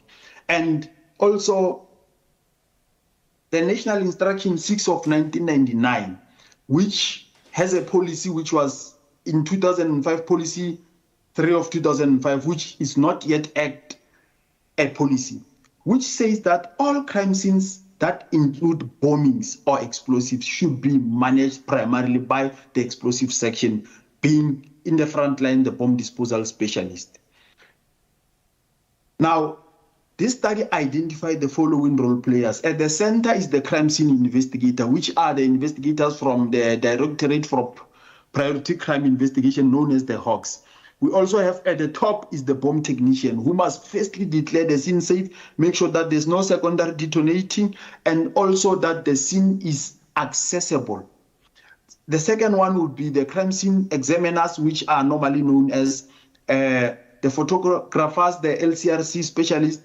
In other bigger areas, they are known as the crime scene managers, the ones from forensic division. The last one, which is often the first one at the scene, is the first responder. That could include a police official who has 2 weeks at the police station. It could include a police official who's 59 years waiting for pension. Any of those people could be under this class of first responder. It could even include a police official who was off duty. It could include a police official who is in administration but saw the crime scene, or the crime scene was in their vicinity when it happened. So we've also established internationally that there is an international standard for cordoning off all bombing crime scenes. The internal distance from the bombing or bombed vehicle, which should be a radius of the furthest debris. And from the furthest debris, you are supposed to add 50%. But looking at all the pictures, it's normally never practiced anywhere. Even the main ones whereby there was intelligence gathering first, the adding of a radius to the furthest debris and 50% thereafter is not practiced. And we are of the opinion and view that should this international standard, which is also known in South African law enforcement training, should it be put in place, a lot of the damages would be encountered and would be managed properly, would actually be recorded, and all casualties that happened within the furthest cordon would now be managed properly, other than cordoning in the inner cycle, just where the bomb vehicle is, and leaving the people who might be dead, who might be injured outside the inner cordon. This study now recommended a conceptual framework for managing this CIT robbery in consideration of the affected society. The first arm of the framework would be developing the contingency plan, which is a legal requirement for managing the CIT bombings, including the visible policing, the investigators, which are from the Hawks, and the local police stations, and the provincial investigating units, the bomb technicians, as well as the LCRC falling under forensic and crime intelligence. It is very important to include crime intelligence because they are normally the ones who help us crack serious crime through covert operations. The second arm would be looking at drafting proper guidelines towards responding to the CIT robbery bombing scenes, whereby it would include gathering and recording all information about the offense, taking note of the type of offense and what happened, considering the number of suspects, the weapons, as well as the possible escape routes, and activation of all the role players. For all of us, I think we have once or twice in our lives seen a live CIT robbery being managed on national television. How often have you seen an ambulance at that crime scene? Likelihood is that most of us have never seen an ambulance being part of those responding to a cash-in-transit bombing. But likelihood is that the drivers, 82% of them are either shot or killed. If they are not killed, they survive, they go to hospital. But after how many hours?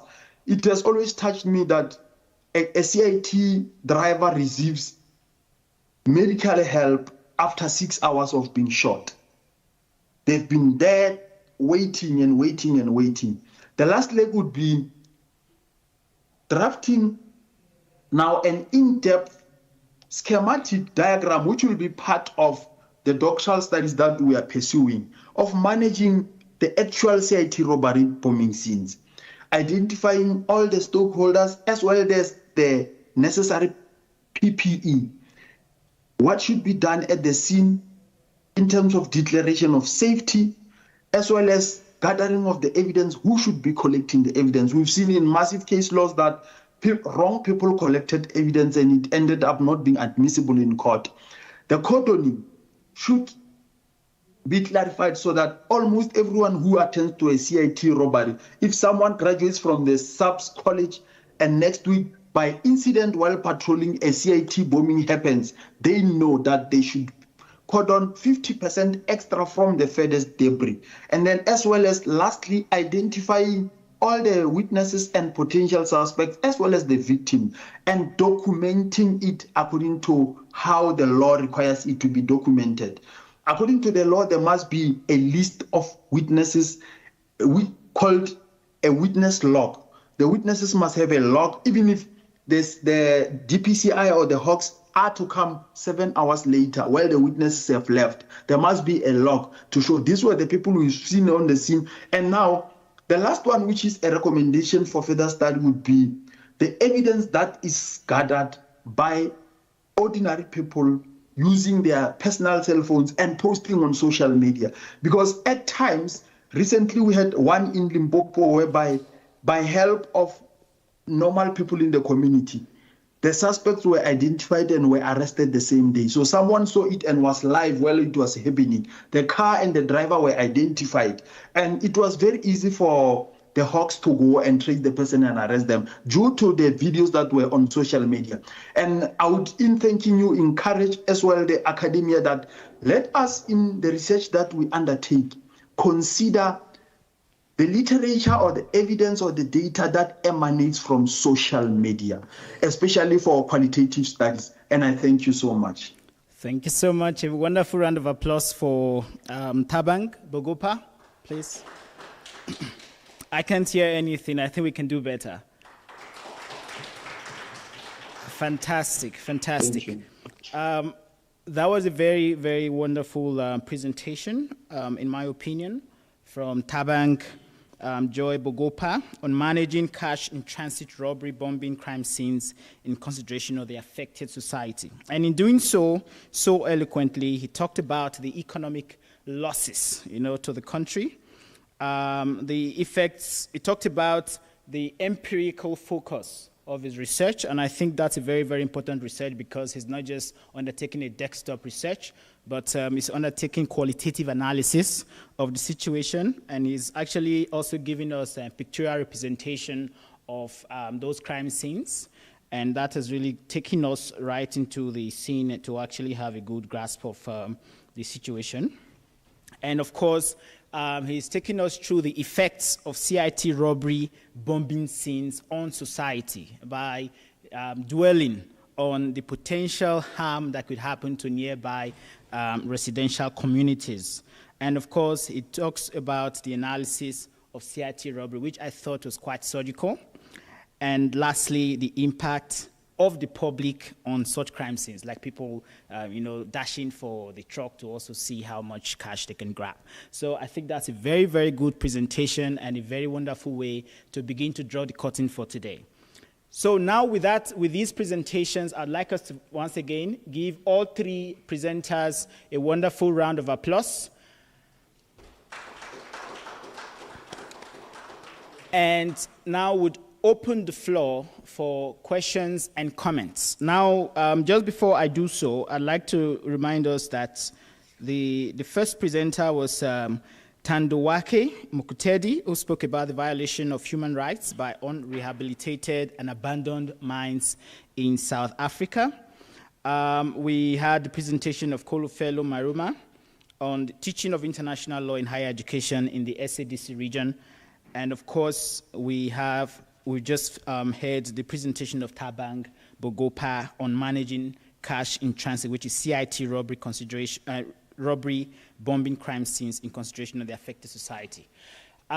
So the director of programs today opened the questioning, but I'd like to leave it to you. I do have my questions, but I'd like to open the floor for those in the room to begin to shoot their questions to the presenters. And if you don't have a question, you'll have a comment, I'm happy to take that. So I'm going to start with the first three people who might have interventions.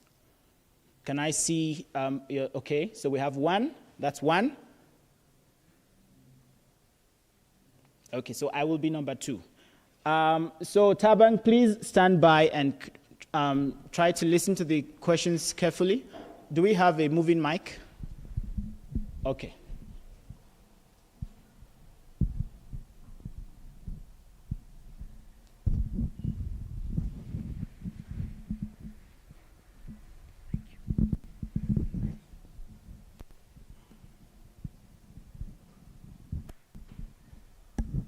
Good afternoon once again. My name is Faith Papela, and my question is to Maruma. First of all, that was a wonderful presentation, very succinct. I wanted to inquire of you, since it was part of your presentation, and also given the demographic that you fall into in the current generation of LLB students, what would incentivize students to pursue study of international law, more so with special emphasis to what is happening in the global south? As I understand it with the paper that you've produced, is that with what is happening currently, students also want a niche. As they undertake these studies, it's not just the acquisition of knowledge, but also the reassurance of opportunities that could arise from them pursuing international law. So then how can we incentivize the pursuit of international law from the perspective of the global south to the current cohort of students? Is it publication opportunities within this area of study? Maybe opportunities to deal work with this current study? What possibly could be the incentives to encourage students to pursue the course of action in which we are inviting them into the TWAIL space and into international law from the lens of the global south? Thank you so much, Faith, for your question. And so my question would be directed to Thandowake. So you did talk about the violation of human rights by unrehabilitated and abandoned mines in South Africa. And listening closely to your presentation as someone who has an interest in business and human rights, I was waiting actually for perhaps you to talk about the nuances in the debates. You did give us a very, very detailed normative framework regulating mines, and mine closure, and of course their environmental dimensions and impacts on people on the ground. But I wanted to know, perhaps, in terms of actually considering the violations that do occur to people, what have been, what litigation or what cases have these mines generated, and to what extent have victims, of such unrehabilitated mines either gotten justice or been left without justice? So that's my first question to Thandowake. In terms of the teaching of international law in higher education by Kolufelo, I would really like to commend your presentation because it really deals with the aspect on pedagogy, and of course, just following also closely from Faith's question would be, how do you think that we can generate more interest in actually applying or using African written international law textbooks in the classroom? Because it seems that the African, one thing that has really discredited African textbooks in international law, especially the textbook by T.O. Elias, is that it's not as fat as the ones written by Malcolm Nathan Shaw or by Professor John Doggett. So I don't know if the volume is one of the reasons why these textbooks are unattractive in use in classrooms in Africa. Is that, based on your study, is that one of the reasons why? Then perhaps you talked about the lean, the application of lean principles, but you did not really expatiate on what those principles were. So I thought that maybe for emerging scholars in the room, they would still have a lot to benefit from your knowledge in that regard. Maybe you can give us some expatiation on that. And for the last speaker, so you're proposing ways of managing the crime scene, but I'd like to know also from your research design whether it takes into consideration the impact of these CIT robberies on third-party victims. Like, for example, one area of interest for me is the issue of stray bullets. And I think that is something that really affects anyone. It can happen to anyone. While you're working on the streets, you can be hit by stray bullets from a robbery that's going on from a CIT and scheme. So what impact are you also looking at, or in terms of what level of protection should the schemes or management processes that your research seek to address, what ways are they seeking to also address victims, potential victims of these crimes, like stray bullet crimes? Thank you so much. And I don't know if there's any last person who wants to. Okay, so we're going to take 2 more hands, and then I would come back to the speakers. So I will start with Doctor, please, the mic.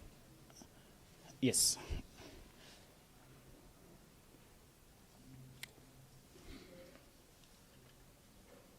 Good day, everyone. My question is directed to Thandolwakhe Mkotedi.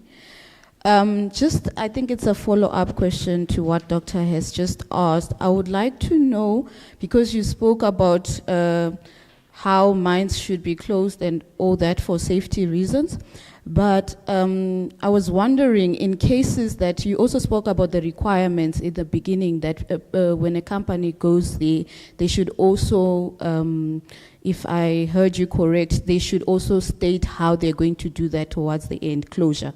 So while they do that, they end up not sealing the mines and so forth. What are the consequences of that in terms of legislation, or what is being done about that? Considering that most of these mines are in places where communities where people are mostly disadvantaged, they are affected. What is it that can be done, or what is it that has been done when these mines have not complied with these requirements and they've left and they've not done this, and it's a violation of human rights in terms of regulation? Thank you. And the last person, please proceed. Thank you, Program Director. My question is also directed to you, Thandolwakhe. I first have to commend your presentation. I found it very interesting and insightful. My question is simple and straightforward, I think. I just want to find out from you, considering the high rate of illegal mining happening in South Africa, how best do you think this problem can be solved?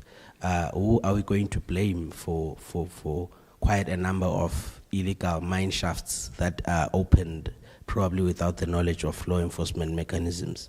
So now what I'm asking is, in those situations, those illegal mines, who do we really blame for that end? And in your opinion, how do you think we can really ameliorate that situation? Thank you.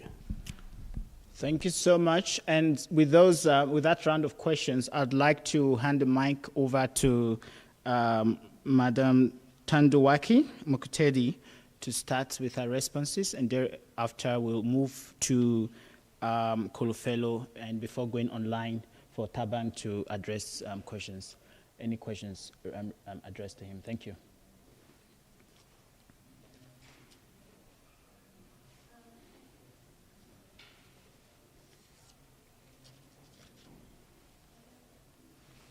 Can you please give us some assistance to the mic? The mic is... No. Okay, thank you. So with justice, there hasn't been much justice done to the victims of these consequences. A community tried taking the DRD mining to court because they wanted confirmation that what's going on to them is from the mine, is caused by the mine. The mine merely said, no, we cannot give information about whether or not we have mining licenses, and they said that they invoked the PRETORIA Act, so they have the right to protection of personal information. So mines don't want to give that information, and there's a mine that accepted that, yes, okay, the community is sick because of us, but from there nothing was done. Also, the residents of Tudor Shaft, where it was found that they live on active tailings or radioactive tailings, they were only moved to a different community, and nothing was said about the owners of the mine or what recourse will be done for them. So there isn't justice in that regard, and if there is, I'm yet to read about it because I am still doing research on this. What have been done to them? Okay, nothing has been done to the mine owners. What can be done with the issue of illegal mining is that South Africa can include artisanal and small-scale mining because it is also in the white paper. So that's what the government can do. So they can just do that because it will also contribute a lot to the country's GDP. So the country does have other solutions. I know in Evander, there is one of the abandoned mines have been turned into a solar something, I forgot what it's called, but then they are now promoting renewable energy.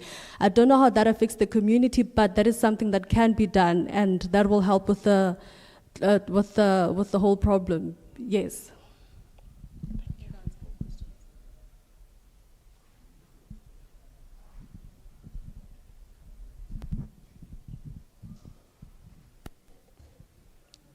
So the mic goes to Kolofelo.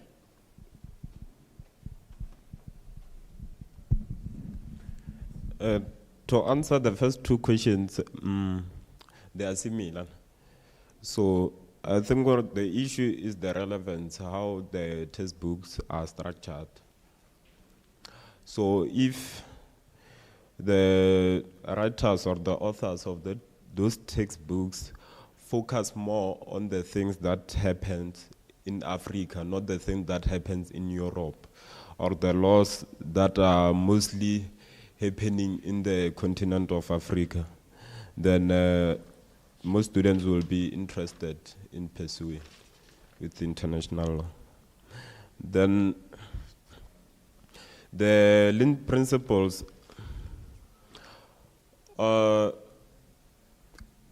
we should identify the importance of teaching international law.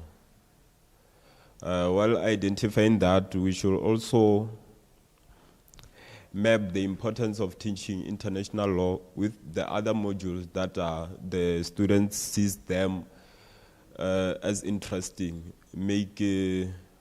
somehow make the module similar to those modules, even though the module doesn't bring the same results. Thank you. Thank you so much for those interventions. Just before I move online, and I see that we're coming to the end of the program, I just want to say that in terms of incentive, I think the issue of incentive, that's just following up with your question, it's a very interesting one. I think primarily is that students have an interest. When they register for a module, they do have an interest. But sometimes they might have difficulties proceeding with that module if they find that the method of teaching or the ideas that are being imparted are foreign and alien to them. So when there's difficulty in terms of their comprehension, then they might begin to disconnect. But otherwise, my supposition is that if a student has registered for a module, there is primary interest. And if they also find a way that that module is being taught, then of course that increases interest as well. So there's that incentive. But in the context of decoloniality, when we use localized examples, I think, and I had this engagement with you, when we do use localized examples, give examples that give students the impression that they are having a bottom-up engagement with international law, then you will see that interest. If we're always using European examples, no one is going to have anything to say, and students cannot engage the teachers. So it's going to be more difficult. I'd like to hand over the mic to Tabang. Tabang, if you're with us, there's a question for you. Please, you have the floor. Thank you. Thank you so much. Yeah, on the question, maybe let me start by acknowledging the fact that we do need most of you as our legal scholars and legal minds to help in terms of holding the security companies liable in terms of failure to implement security measures. And I want to say this because one of the issues that we have found throughout the study was that it's not all CIT companies that are targeted and being bombed or robbed. It's those that have minimal security measures.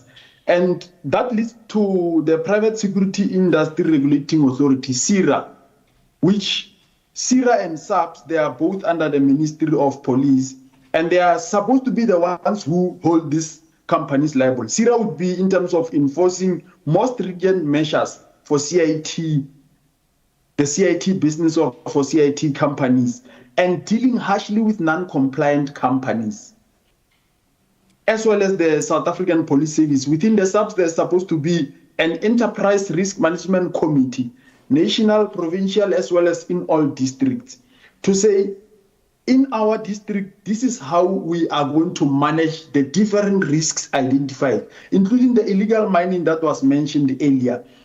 Each district, each province must have an enterprise risk management committee, whereby all the participants, particularly in business or in enterprises, they report to SAPS in terms of the various measures that are in place. And SAPS and CIRA should be strict in terms of enforcing. But lastly, we would rely on the litigants to sue SAPS and the CIT companies. For example, if someone was shot by a stray bullet and nothing happens, or the amount of management principles that are applied on that scene, they fail to even identify the person as a casualty, get help for the person at stage cost, it would be upon the litigants to say we are suing SAPS for A, B, C, D, and we are suing the CIT companies for failure to implement more security measures in terms of the amount of risk that they are exposing to the communities. Thank you so much. Thank you so much, Tabang. And there's a question from someone online, that is Nkamogeleng Mathloga. Sorry if I mispronounced your name. And the question is to you, and it says, what kind of awareness can be initiated to help the population in the context of CIT robberies? And what should civilians do in such situation? Thank you so much for that question. And perhaps let me just mention that I've been on all national TV platforms raising awareness about the CIT heist, but more need to happen in terms of the institutions of higher learning should find a way of, even in their modules, highlighting the do's and don'ts when a CIT heist happened, but also having more posters. Actually, the CIT companies should invest in terms of social responsibility, invest in educating our communities about the awarenesses around CIT heists, what to do and what not to do. And I think I've answered the question. But lastly, there's more aspect of the awareness that our community needs to be aware of, that if you are part of those who witness a cash in transit heist like any other crime, and you voluntarily take a video or a picture of that activity and post it online, you are automatically saying, I'm a competent and compellable witness, which for me as an expert witness, having gone through, especially in the high courts, I can say it is strenuous for witnesses. So people should know that should you be part of the CIT heist, even the looting of the cash, you are now being part of that entire crime scene, and you must be ready to be part of it until the end. Thank you so much. Thank you so much, Tabang. And I just want to say that as a citizen or as a person, if you are witness to CIT Highs, the first thing to do is to call the police. That is how you show your patriotism to ensure that crimes are being tackled in our society.